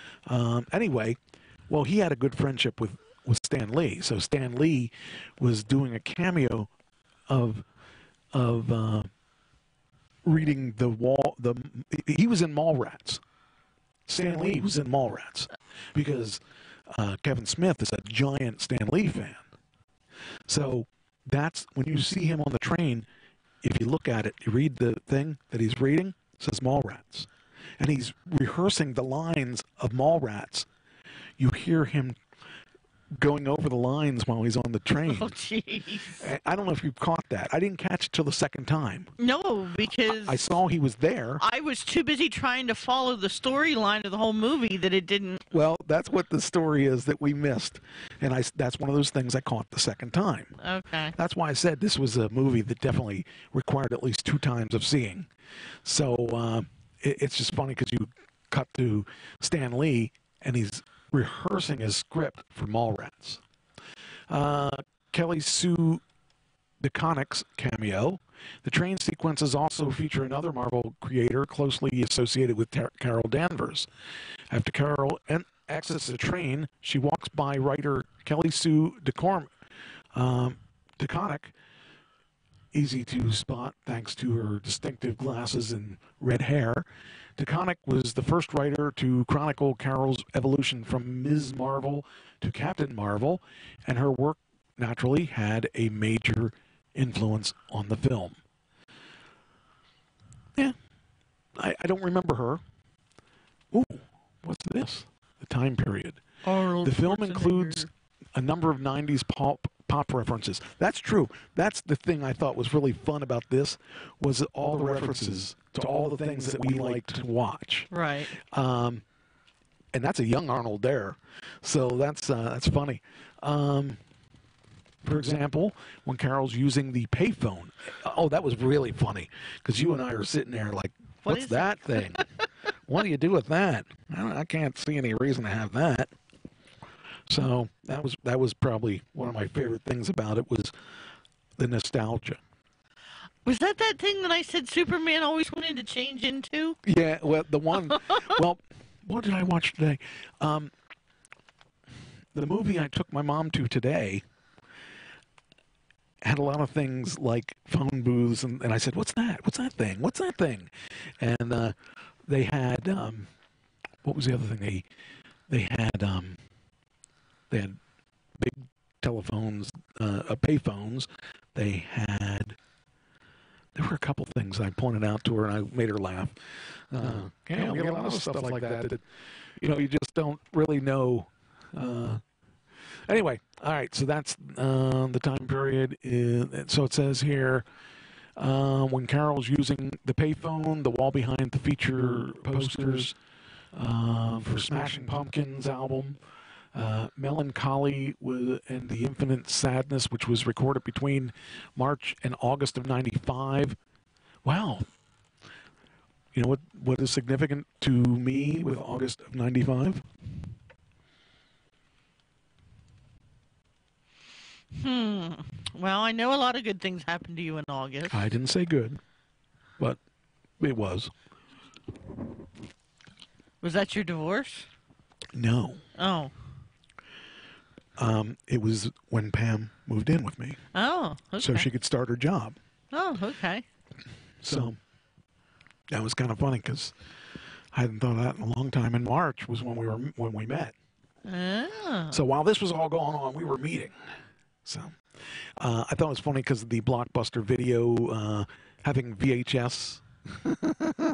Oh, this one said includes a VHS copy of True Lies. That's right. That was right.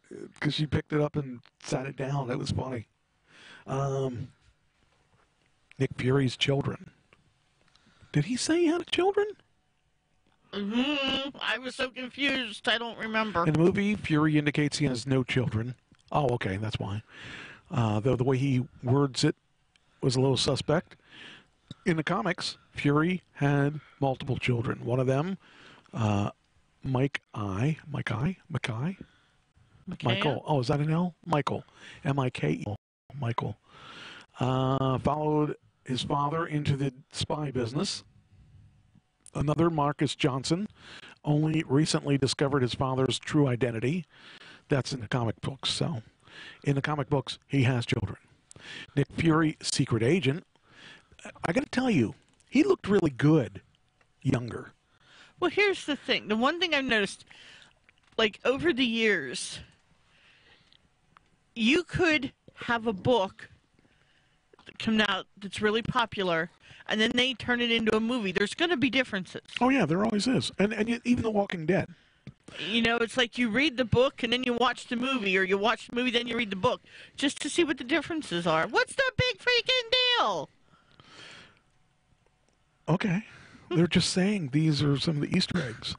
But, true, Walking Dead. In the book, in the comic books, Rick is still alive with the community. Maggie's still there. Michonne's still there. The king had died already. The Whisperers killed the king by now. There are a lot of... Sometimes they can't do it because, the son wanted to leave, so they killed him. Rick wanted to do those movies, so he left the series, but we don't know that he's dead. We think he's dead, but we know he's not dead. I mean, we shouldn't say that. We know he's not dead. So, I don't know. Those things are kind of important because, they have to write around that. For instance, because Carl's no longer there, there's a new kid in the kingdom that's taking his role from the comic books. And well, I mean, they have to do something because they got to do something. Anyway, so that was some of the things that I ran across. Let me see if there's any others that I wanted to copy that I want to talk about.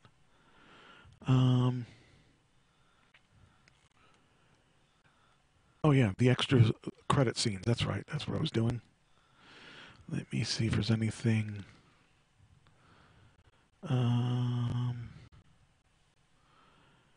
The biggest, the thing, you knew about the cat, right? The cat, Why was he named that? We talked about it last week. Do you remember? No. Oh. I'm lucky I can remember what I did yesterday. Goose. I knew the cat's name was Goose, but I don't know why they called him that. I don't remember why, but I know we talked about it. Top Gun. Oh, that's right. Top Gun. And I think Goose was really funny. Anyway, those are some things that you will see if you go to see Captain Marvel. I've got a bunch of more stuff, but that's the basics about it, and we can move on to more things. Now, there was a movie that came out recently. It's called Neverland, Leaving Neverland. Have you heard about that? Is that a Michael Jackson movie? It's not a Michael Jackson movie. It's an anti-Michael Jackson movie. Oh, okay. So what it does is it takes all the stories that we have heard. It has all these stories that we have heard, and it really rips you apart because most people don't want to believe that Michael Jackson's guilty.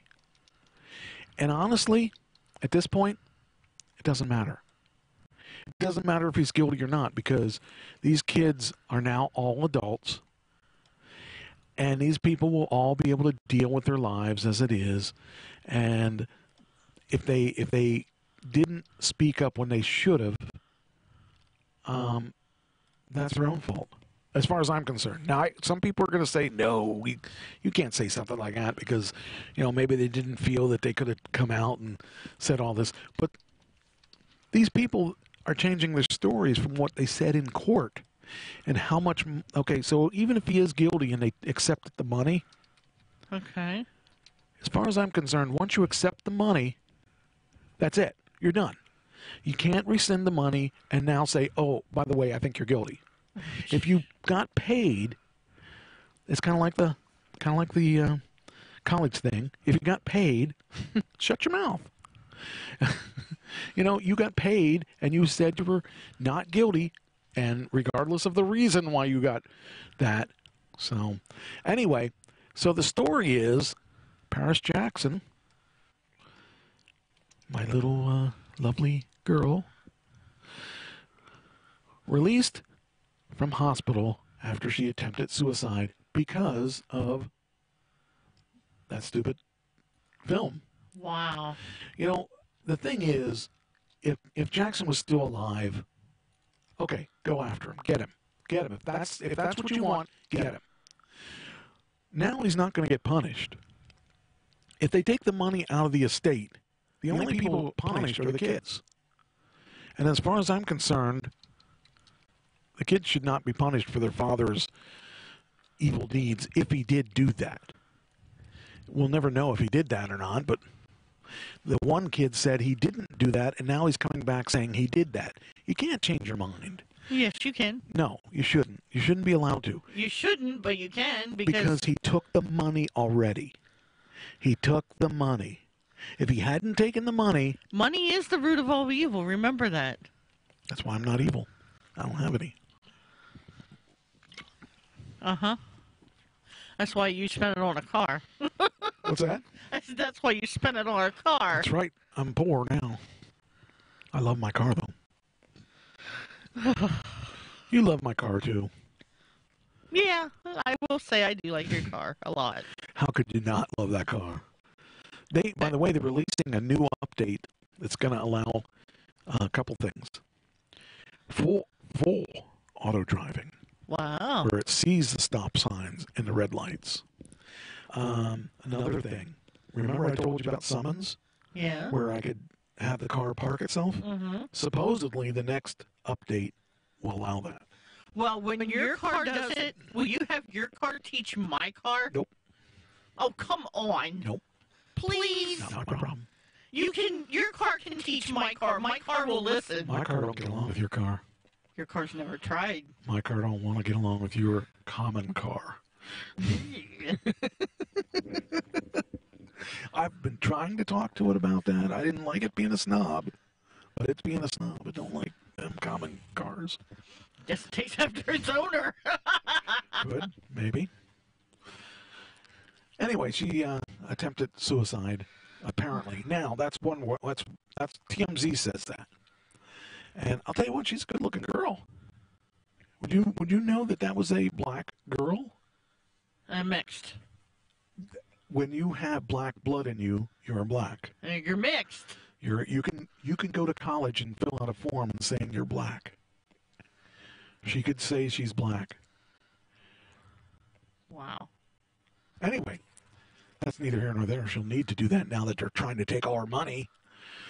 And anyway, what's that say? Puppies and I'm fine. Puppies what? What's that? What's that word? It's blurred out. Yeah, I know. I'd like to know what it says. Oh, here, wait. Puppies and I'm fine. That's what it says. She has an LA apartment. I didn't know where she lived. I thought they were in Arizona or something. Anyway, she was hospitalized Saturday after attempted suicide, and sources tell us it's due to the fallout from leaving Neverland. That's on HBO. It's a 2-part series talking about some of the things that happened or supposedly happened while Michael Jackson was here. Law enforcement sources tell us police and EMSs responded to Paris's LA home at 7:30. I wonder how old she is now. She's got to be she's got to be in her mid-20s, right? I think so. I would imagine, because you think her dad died in 2010, and she's 20. Oh, is she 20? Okay. She was born April 3rd, 1998. So she'll be 21 this year. Wow. You know, it's funny. Michael Jackson and I were about the same. Oh, he was a year older than me, I think. Mm-hmm. And it's funny. I always said that I didn't want to have kids because I was afraid I'd die before they could grow up. Right. And I said that a lot in 98, 99. That's when Pam was really wanting to have kids. So here I am, still alive. Pam's gone. Michael Jackson's gone. What did I say? Maybe I should have had him after all, because I mean, I never would have guessed that she would have gone and he would have gone in 1998. I would have never guessed that, because that was before her health issues, right? And certainly before some of his issues. So anyway, what am I talking about? Oh yeah. Okay, we're told Michael Jackson's only daughter slit her wrists. Our sources say she was transported to the hospital and placed on 5150 hold. She's currently in stable condition. Sources with knowledge tell us Paris did this in direct response to allegations made against her father in leaving Neverland. So I think she should sue them for $500 billion. Hey, she has a reason to, though. You know, she really does, because there's nothing that she did that deserves what she's going through. She's an innocent, and you figure all these kids are going through all kinds of hell because of this. Oh, yeah. And again, the guilty party, if there is one, if Michael Jackson is truly guilty, is not here to pay for a sentence. I don't know. I think it's crazy. Says, as we reported, Paris is standing firm behind her dad and maintaining his innocence. Even though she hadn't seen the doc yet, we're told the Jackson kids had been in turmoil over the renewed allegations. Imagine if your dad died under the circumstances that Michael died, and you're trying to get over I know what it's like to lose someone. And they lost him. And here we are 9 years later. Okay. I mean, they were just really young kids. Okay, she's 20. Right. So 9 years ago, that's when it happened. Wow. So now they have to relive their father dying again. And nobody has any substantial proof. They're not going to be able to prove any of this stuff. And there's no way that they can actually gain at it financially other than this film doing well. So I just think it's sad, because the people that are getting hurt are innocent. So I want to put this out there, Paris. If you would like to stay with me, I'll take care of you. What? I'm sorry. I have nothing. I didn't say that. I'm sorry. I was looking at something else. No, I didn't say that. What did you say? I have to listen to the show replay. Yeah, I'm and gonna hope I have don't to. edit that out. Wait a minute. I got it on my phone. Anyway, Paris has had a hard time since her dad's death in 2009. Oh, it was 2009? I thought it was 2010. She attempted suicide in 2013 as well, and has been open about her struggles with depression. And, oh man, that breaks my heart. It breaks my heart that kids are being put in a situation they shouldn't have to put in. Well, anyway, later on, the Huffington Post sent this. Paris Jackson denies the report that she attempted suicide. So she slept. I bet she slipped and she fell. What? I'm going back to listen to see what you said. On which app? Facebook. Oh. Go ahead. All right. Paris Jackson says that she didn't really commit suicide. She wasn't attempting suicide. And on Saturday, TMZ reported that Jackson was in stable condition in a hospital after cutting her wrist at the Los Angeles home and was being placed on psychiatric hold. According to law enforcement and family sources, it was later reported she had been released from the hospital. TMZ has allegedly said the alleged suicide attempt was triggered by the fallout of Leaving Neverland. The two men who say the singer sexually abused them when they were children. Paris Jackson hit back against TMZ in a tweet that said, she said, "F you, you effing liars."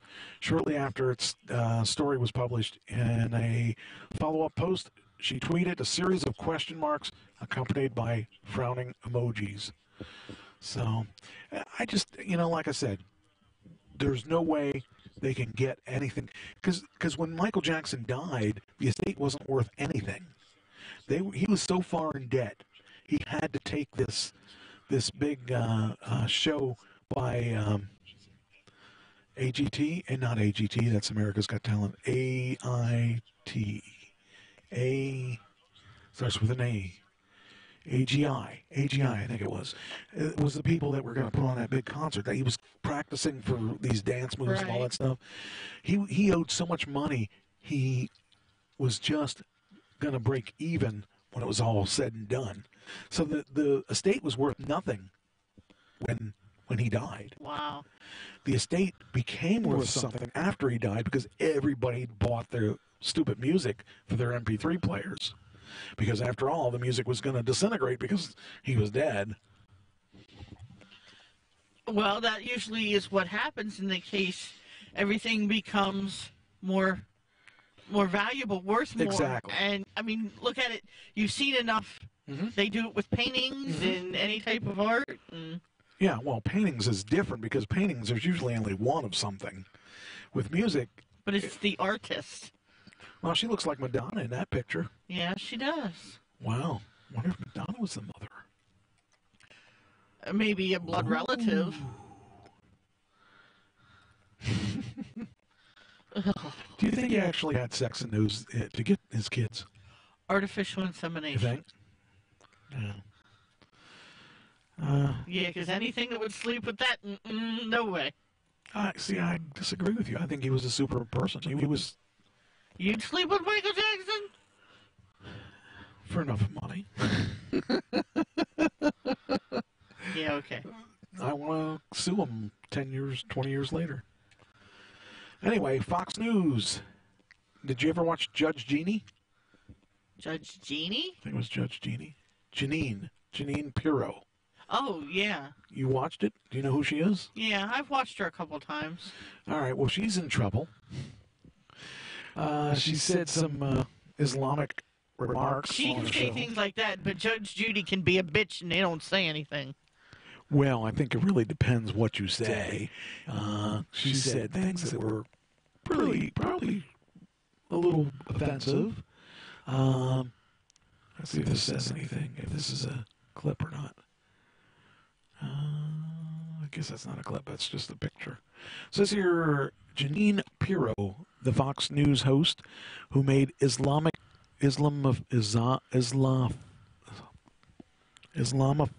that's the word, Islamophobic comments about the Muslim Congress member, has been unexpectedly yanked off the air, and now one of her most powerful defenders, who do you think it is? Judge Judy. Nope, you're close, but got to go higher up the rank. Go as high up the rank as you can think. Trump? Yes. The President of the United States is railing against the network. He said she shouldn't have lost her job because of that. Justice with Judge Janine was missing from its usual Saturday time slot at 9 p.m. Just 1 week after Pirro questioned whether Rep. Ilhan Omar, which is a Democrat in Minnesota, was loyal to the United States because he wears a hijab. What, hijab? Hijab? Hijab. Hijab? I don't know. In response, Fox News took a rare move in condemning one of its own anchors, but Pirro has refused to apologize, saying she never explicitly called Omar un-American. And now President Trump.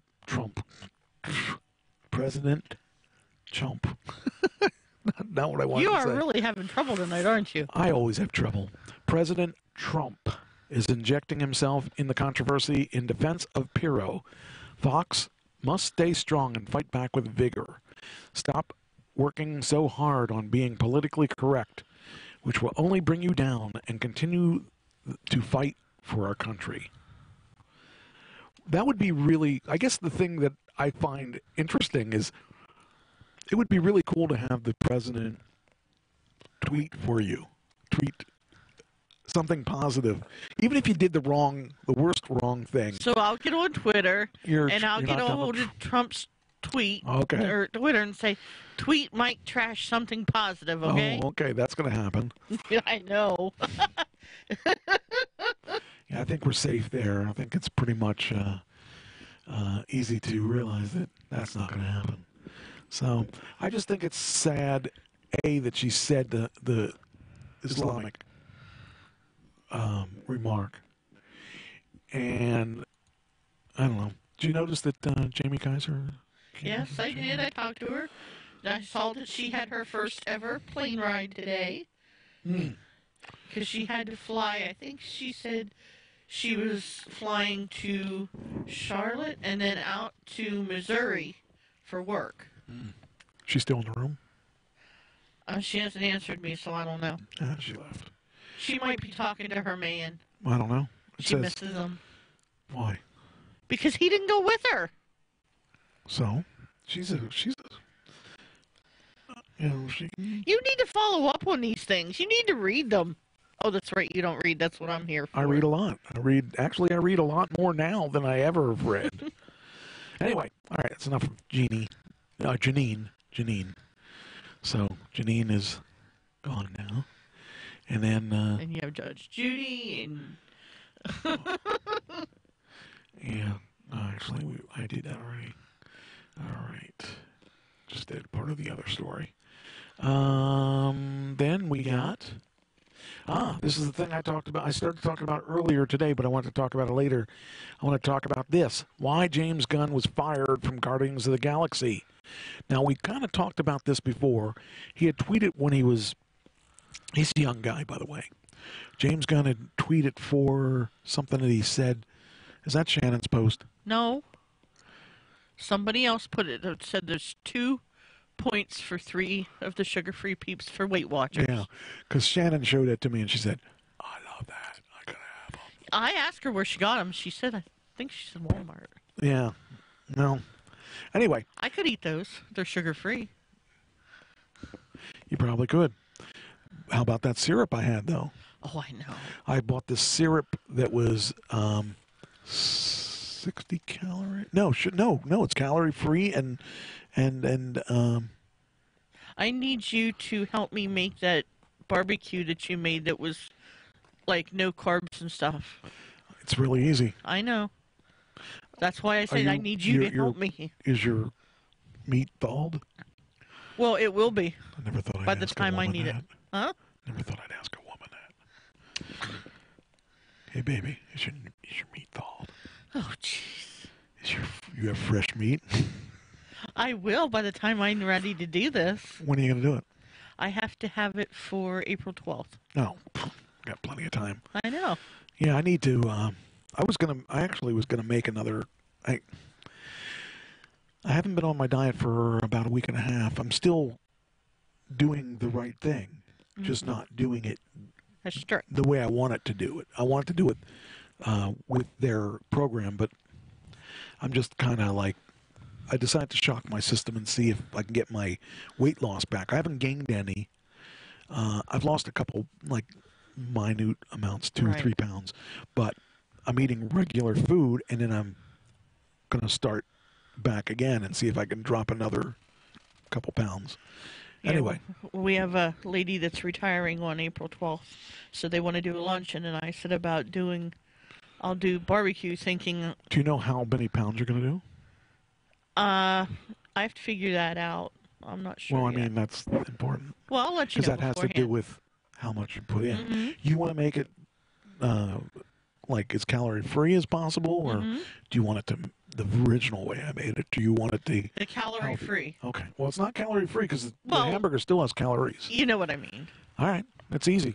I can tell you that in pretty Just quick. remember, I work in a hospital. We have to eat healthy.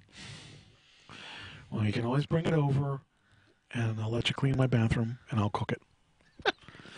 Not my bathroom. I'm not going to cook my bathroom. I'm talking... All right. Why James Gunn was fired from Guardians of the Galaxy. Now, we did this story before, but he had apparently tweeted some stuff back in the old days, back when Twitter was new, and before he was famous. He would do things, he'd be kind of like doing things for attention.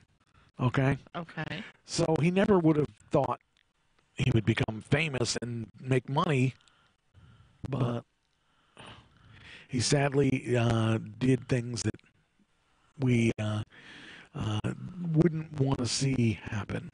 I mean, I'm sad for him because he lost a lot. He didn't do anything illegal, but he did. He said some kind of really off-color things in his tweets. But is that grounds for losing everything? That's my question.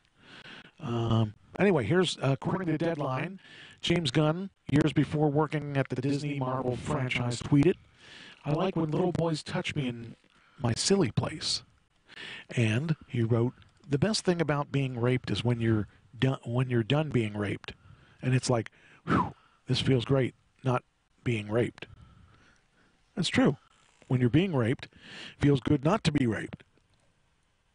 Right? I've never been raped, so I don't know. Well, think about it. If you're being raped, that's a bad thing. Well, yeah. If you're not being raped, it's not a bad thing. Okay. But not being raped becomes an even better thing when you've been raped. Okay. Well, anyway, that's some of the stuff that he tweeted. Gunn at the time must have somehow perceived these tweets as humorous. However, he could think so bewilders most. James Gunn said, "For the record, when I made those shocking jokes, I wasn't living them out. I knew this is a weird statement to make, and it seems obvious, but still, here I am saying it." He also said, "Anyway, that's the completely honest truth. I used to make a lot of offensive jokes. I don't anymore. I don't blame my past self for this, but I like myself more and feel like more of a human being and creator today. Love to all of you." So basically, we've all been in that place. We've all been in a place where we just said things that were probably not very smart. Some of us say them. Some of us put it in words. Maybe he shouldn't have tweeted it, but I'm sure he was doing it to get a reaction out of people. And think about this. Let's say this was 2008, 2007, 2008. How many of us are the same person as then? Not too many, I would think. Right.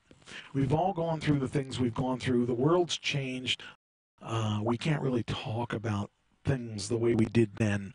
We can't, the Me Too movement came out, so we got to be careful what we say there. There's a lot of things that have changed and made us who we are today.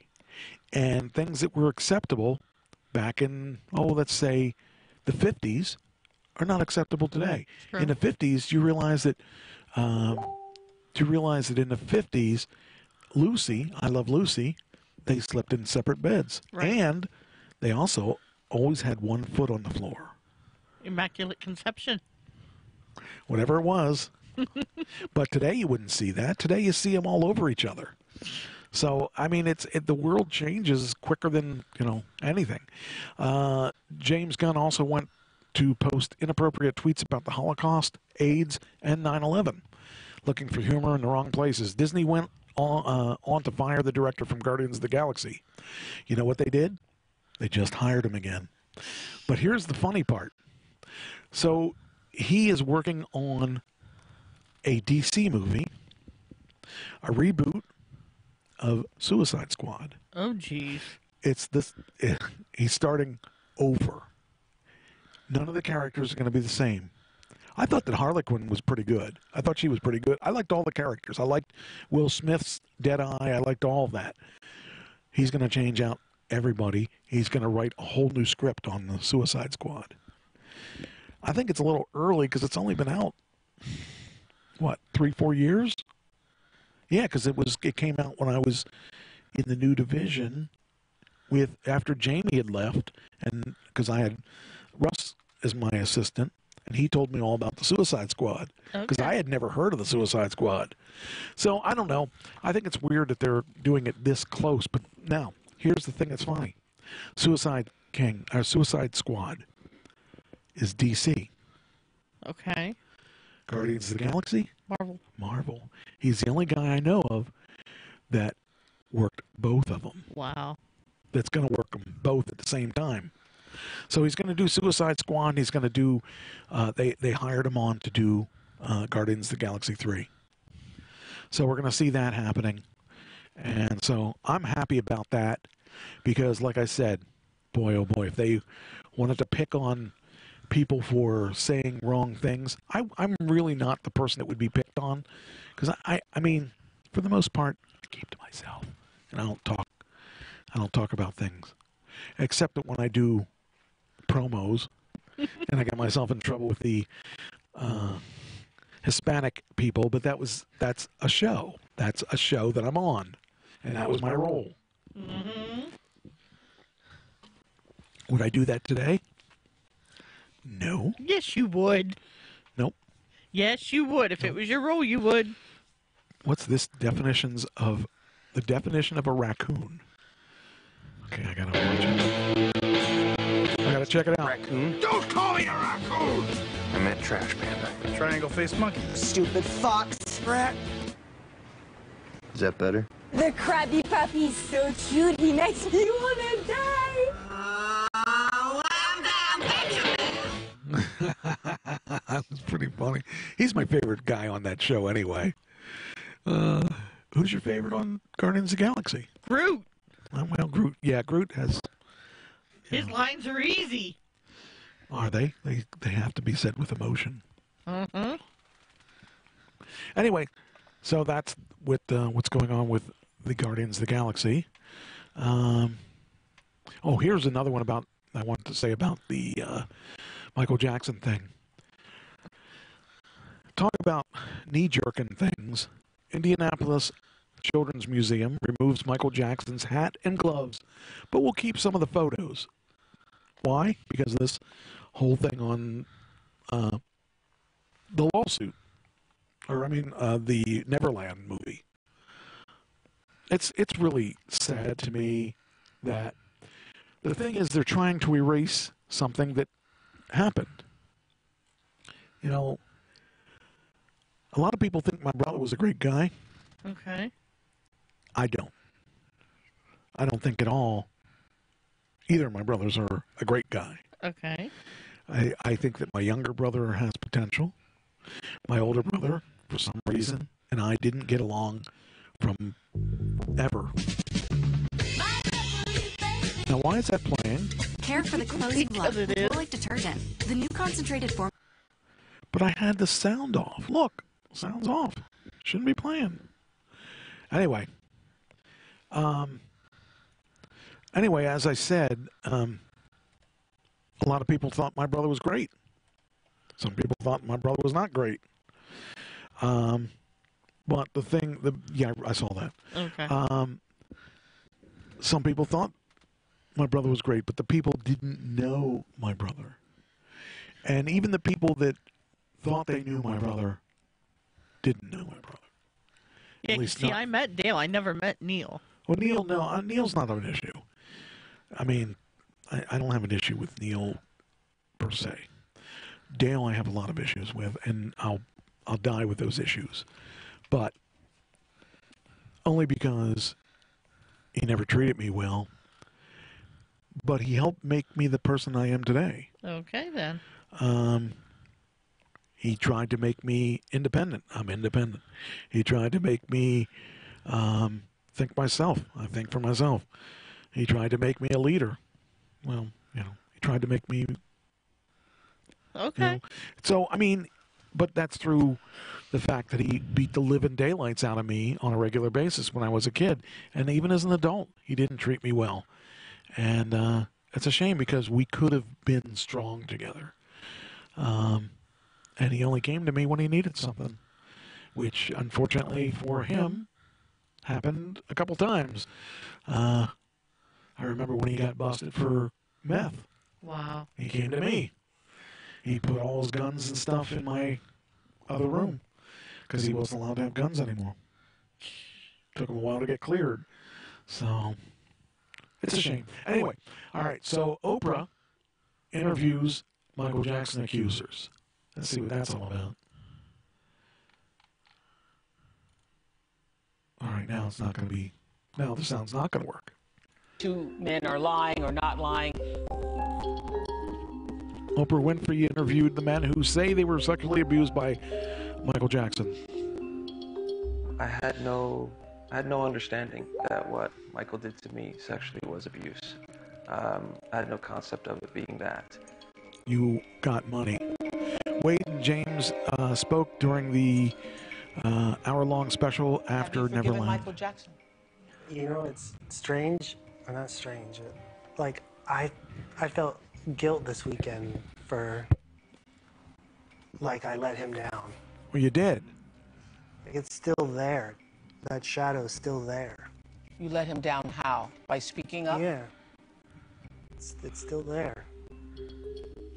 The interview comes after HBO's 4-hour documentary Leaving Neverland.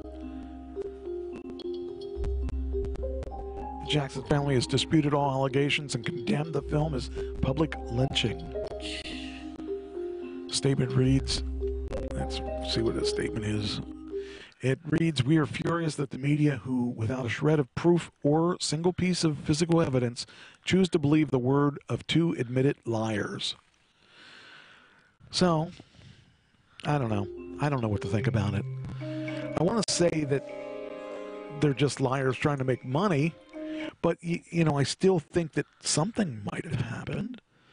But you don't know. How do you know? I don't know. It's sad. It's sad. Again, they're going after someone that isn't even around anymore. Someone that can't defend themselves, and the only person that could defend themselves is not here. Well, that's why they think they can get all this kind of money from it, because... Yeah. And they already got money. On at least one of them had already got money. All right, here we go. Avengers Endgame. There's going to be all kinds of surprises there. We may end up seeing... Thor die. Here's the reason. This is big news. I mean, we all know that Captain America wants out, and we all know that Iron Man wants out. Okay. Okay, they're just too old. I mean, at this point. Right. And they feel that they want to do other things. Well, Thor recently said, "I want out too." So we may see. Now, keep in mind, Thor was the only one that was able to do some of the stuff that against Thanos. He was the only one that was able to stick with him, and so that kind of makes for an interesting plot. It's not been released that he's dead, but a monster leak on Friday seemed to deliver believable Avengers Endgame plot details. It says until Redditors found out that the post was being continuously updated through March. That's why the post contains so much accurate information from Captain Marvel, including credits, scenes to the that tie the film to Avengers 4, as well as details about Endgame footage that Disney showed a few days ago. I in a way, I mean, to me, it doesn't spoil the film because I'll still see it, but I really don't want it to be too much information because I like my movies to be good and I like it to be I want to discover for myself what's going on. Anyway, Saturday, we found an Ask Me Anything thread on Reddit that is supposed former Endgame crew member started it. And that has a lot about the plot. The new Redditor was partially verified, but seems to be a bit confused about how to use Reddit, which made piecing together the information a daunting task. Once you dive into Reddit, however, there's no turning back unless you've got a special quantum realm suit, and that's how I found out a much older Endgame plot spoiler that seems to be the newest leak. As the case before, massive spoilers found below. Assuming information is accurate, it's too late for me. But you can still save yourself by ruining the prize. You can turn back now. So, do you want me to tell you the surprise? Sure, why not? Okay.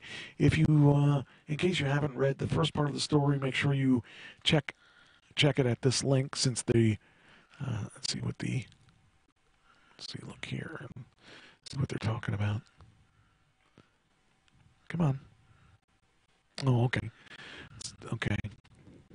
Here is the hardest part when reporting spoilers for movies that you want to see yourself is that you know ahead of time what's going down. Take the credit scenes from the Captain Marvel that leaked a few days before the premiere. I stayed in the theater to see both of them, but I hated it that I already knew it was going to happen. All the while, most of the people around me reacted surprised. When we saw it, I want to say people were leaving before the end credits were done. Yeah. The reason I'm telling you this is because, just like me, you won't be able to unsee what we've already talked about. So, the other day we looked at a post from China that was shared online in January, long before Captain Marvel appeared. The post contained details about the movie, post-credits, as well as the Endgame footage that Disney showed privately months ago. As the post is filled with references of the MCU films, as well as connections to the other movies, and links to religion and mythology, the problem is that it's written in Chinese. Well, that would be fun to try to read. Google Translator. Yeah, that's what it says, and Google Translator does a poor job of translating it. We found a fantastic recap in English, and you should definitely check it out. I wonder if that means this will tell us where it is. Let's see if let's go over there and see if that's where it is. It's a wormhole.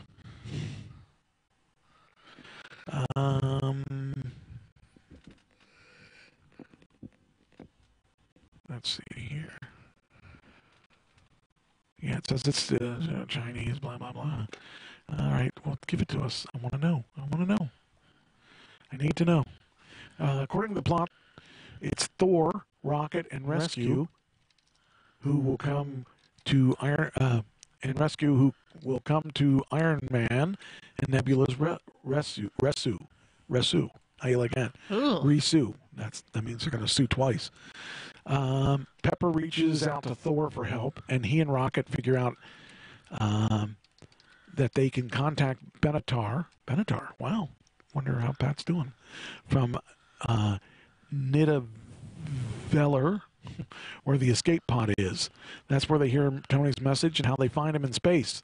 Thor then takes everyone home to Avengers compound, Benatar included. That's when Tony and Steve see each other for the first time. Also, this is where Tony calls it quits for the first time. Says he needs treatment. This is where the scene shown at Disney shareholders meeting comes up. Some of the Avengers go, and Thanos after Thanos on Titan 2. But Iron Man, Hawkeye, and Ant-Man apparently Hawk stay behind. On Titan 2, they lose the fight against Thanos, and he destroys the Infinity Stones in an effort to stop them from doing anything to change the past. So that way they couldn't get the stones, go back and save everybody and bring them back. Stan Lee, his cameo is part of this spoiler post. Apparently, he's in the scene where the veterans give a talk, and Steve Rogers is in attendance. The Avengers, still rebuilding the world, Steve and Rhodey return to the military, while Black Widow will use S.H.I.E.L.D. resources to help with all the crises out there. She's very shaken about everything, and she misses a lot of shots while practicing. The current trailer shows that she pulls herself together, though. Meanwhile, Banner and Tony are working at bringing back the people who were turned to dust, and Thor and Carol go back to space. Thor wants to find the surviving Asgardians, while Carol leaves to continue her duties. This is where Scott Lang shows up, Ant-Man, after escaping from the quantum realm, and he explains what just happened to him. He used his aunt's communicators to get out of the quantum realm, where he was stranded at the end of Ant-Man and the Wasp. He returns the quantum energy from the realm, and he explains that he saw his daughter in a parallel universe, although she hasn't recognized him. That's when Tony decides to explore the quantum tech, and Scott unshrinks Hank Pym's lab inside the Avengers compound. Oh, that's right. He has that makeup box full of the lab that he made big and small and all that stuff. That way they could move it at the last Ant-Man movie, if you remember that. Tony develops suits for the quantum realm that are built in the same nanotechnology as Iron Man's suit. Apparently those watches that we saw on the hands of several Avengers in leaked Endgame set photos are what house the white suits that we just saw in the second trailer. Trying to think, I don't remember seeing white suits in the trailer. I don't either. Have to look for it next time. Banner has now found a way to work things out with Hawk. Banner and Hawk are the same person. And the resulting entity might be Professor Hawk. Rhodey has an upgraded costume. No. I can't see the Incredible Hulk being a professor. Well, there's a comic book, I think, called Professor Hawk. Okay. That's where Banner and Hawk get along, and they can work better together. Rhodey has upgraded his costume as well and is developing a secret weapon with Banner. This presumably takes place in the more distant future than the events of the Infinity War. Natasha goes to find Hawkeye. We saw that in the trailer, and ends up in Japan, where a female apprentice has joined him. That apparently the scene from the trailers, as well as a nod from Kate Bishop, might be seen as the introduction of Endgame. Thor discovers that Asgard is now part of HEL. Is that Hell? I guess. And his sister Hela is reigning over everything. Thanos has been watching the Avengers all the time, and is aware that Thor and Carol aren't with the others. That's why he attacks Earth, looking to prevent them from going to the quantum realm to jump back in time. Scott tells the Avengers during the ensuing fight, which might be the fight we saw pieces in the second Endgame trailer, that someone has to defend the quantum tunnel to make sure they can return from the quantum realm. If you remember, when he got in there, he found the wife or whatever of the professor. Remember, Scott, when he went into the quantum realm at the end, and they all got fizzled. But before that, he went into quantum realm and he found the wife that was missing. Oh. Okay. And brought the wife back. Okay. Some of these, all these movies are starting to run together. Well, so there's a lot of them. I think there's 20 of them now. Oh, gee. This is a fight where we see Rhodes rock the new Hulkster costume, feuding off Thanos and his upgraded Outriders. Thor and Captain Marvel, contacted by Tony, rush to Earth with the new allies. Thor brings Hela undead army and the Asgardians to the fight, while Carol comes with Nova Corps troops. I wonder if that means she's going to be part of... I thought she was kicked out. Is she part of the Nova Corps at the end? I guess she is. This is where the first dead Avenger reappears. And he's a new version of Vision based on what Shuri saved from the old one. It's Rhodey and Vision who fight the Outriders and Thanos, and the while the others run to the Who quantum did you realm. want to know was a member? Member of what? The Nova Corps. No, I wanted if she was Captain Marvel, Carol Danvers. Vers. I don't see that name on here. I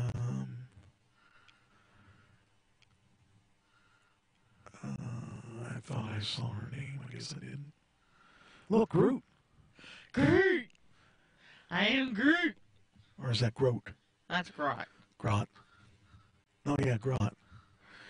We couldn't come up with enough names, so we made up. We just took out a zero or an O. Yeah, don't say they lose a zero. Yeah. Anyway, I think it's going to be really, really good.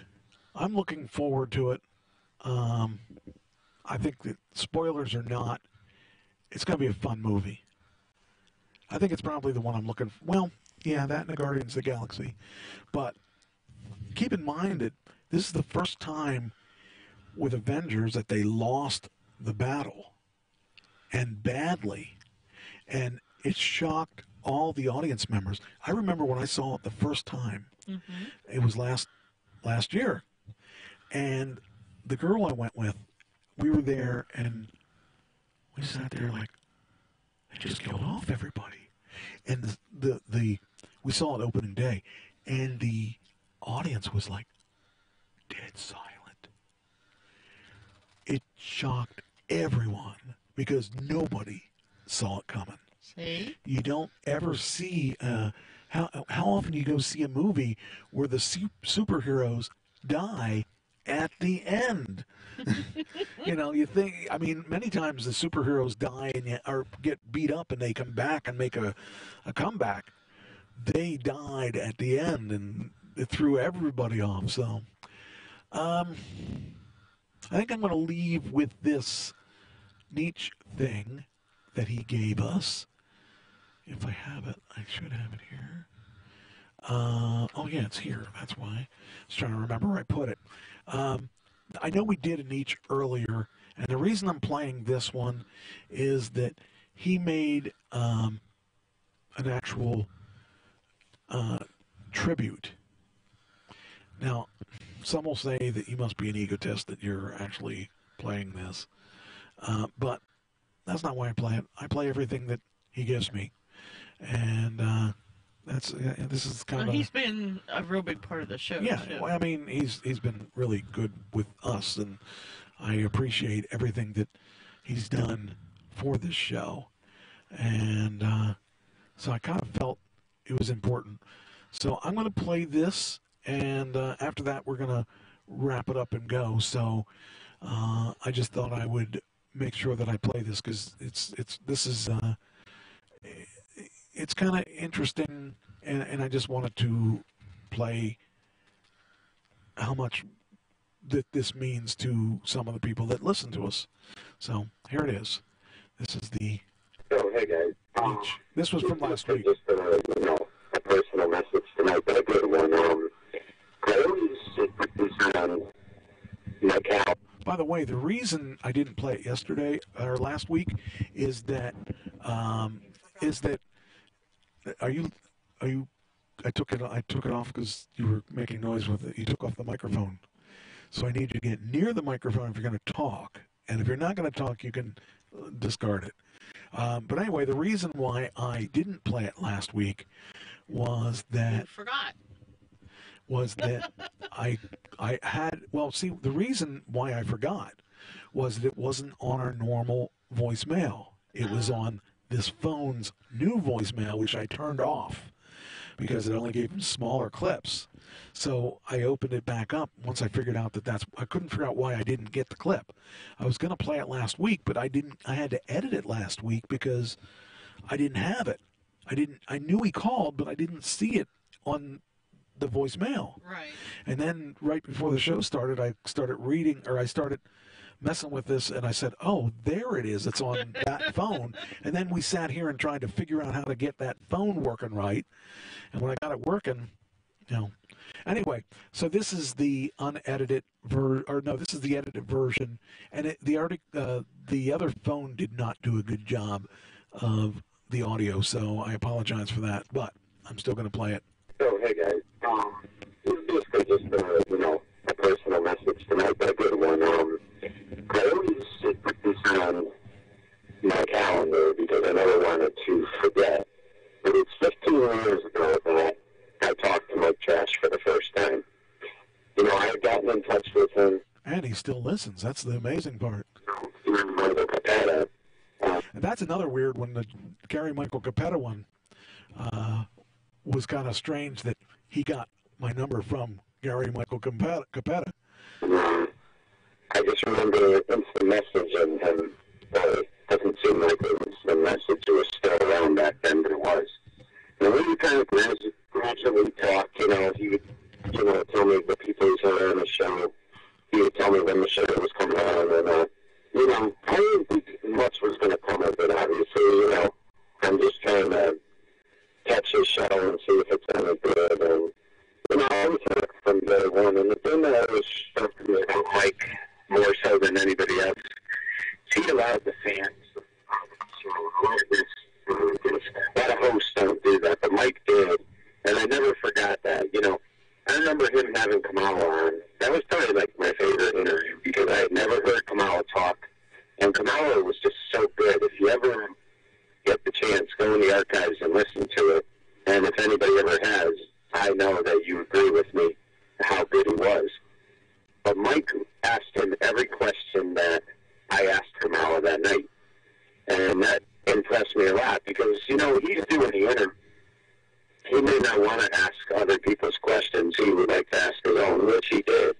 But he always got the fans involved. I remember in the early days, you had people like Scotty Boy. He was a great guy. I don't know where he is. I wish I knew because I really enjoyed talking to him. We would talk in the chat room.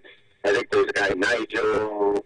I think there was Rick Gillespie or something like that. And by the way, Nigel was in the West Coast. He's working for Women of Wrestling. That's what it is. Oh, you don't have your microphone, of course.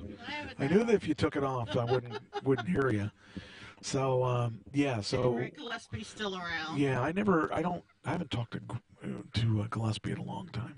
I remember just talking to Mike, and we would always have good conversations. He was a big NWA fan. I was a big WWF fan. I like the FWA, but I always preferred WWF slightly over the NWA because, that's what I kind of started watching first. Then I got into the NWA because I just liked watching wrestling in general. So we'd have different debates. We'd debate about who was the better Midnight Express. I really liked Bobby Eaton and Dennis Condrey. Mike liked Bobby Eaton and Stan Lane. Not that I didn't like Stan Lane, but I just liked Dennis Condrey a little better. We would talk about different issues, different type of topics. We talk a lot of wrestling. We talk music. He always gave an honest opinion. He never told you what you wanted to hear. He told you what he believed, and that's what I always liked about him. His wife, Pam, was a great lady, too. I really enjoyed talking to her. We would talk a lot online, too. Just a very, very nice person. Of course, Trish and I became good friends, and Trish has always been a big part of the show, and I'm glad that she returned to the show about 4 years ago, and it's great to have her back because she's great. But Mike has always been a loyal... Wait. I want to see your checkbook. No. I want to know how you got him to pay and say or how much you had to pay to get him to say all that stuff. I will never tell. It's a secret between him and I. Yeah, well.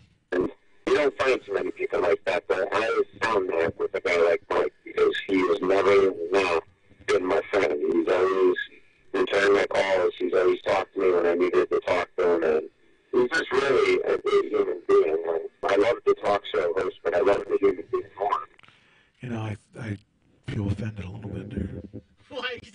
great and you weren't?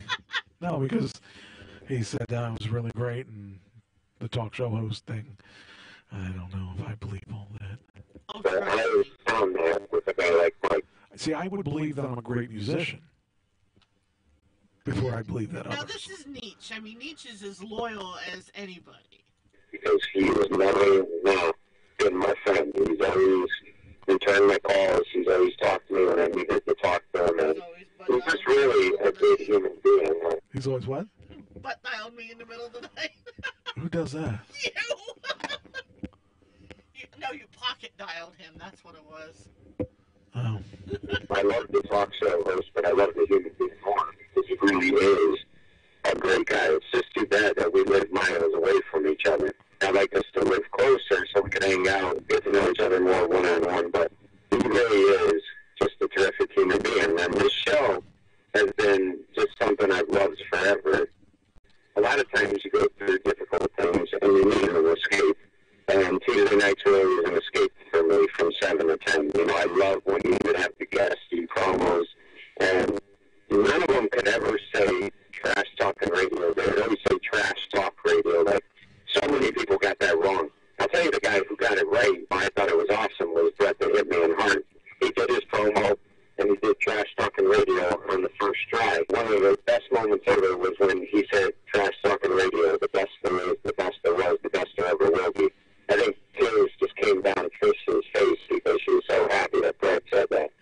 I've always enjoyed the show. Mike's been a good friend. You know, there was some jerk a few years back who tried to tell me Mike didn't want me in the chat room anymore. He didn't want me to be, talk on the show or whatever. And, Mike came right to me right away and said that is totally untrue. I would never say that. The second that he found out about it, he reached out to me, and that was all the proof I needed. I didn't need any more proof. But Mike's just been a great guy, and it's 15 years of friendship, and I wouldn't trade it for anything. It's been awesome. Okay, that part I don't believe. Friendship. There's something that's definitely a lie.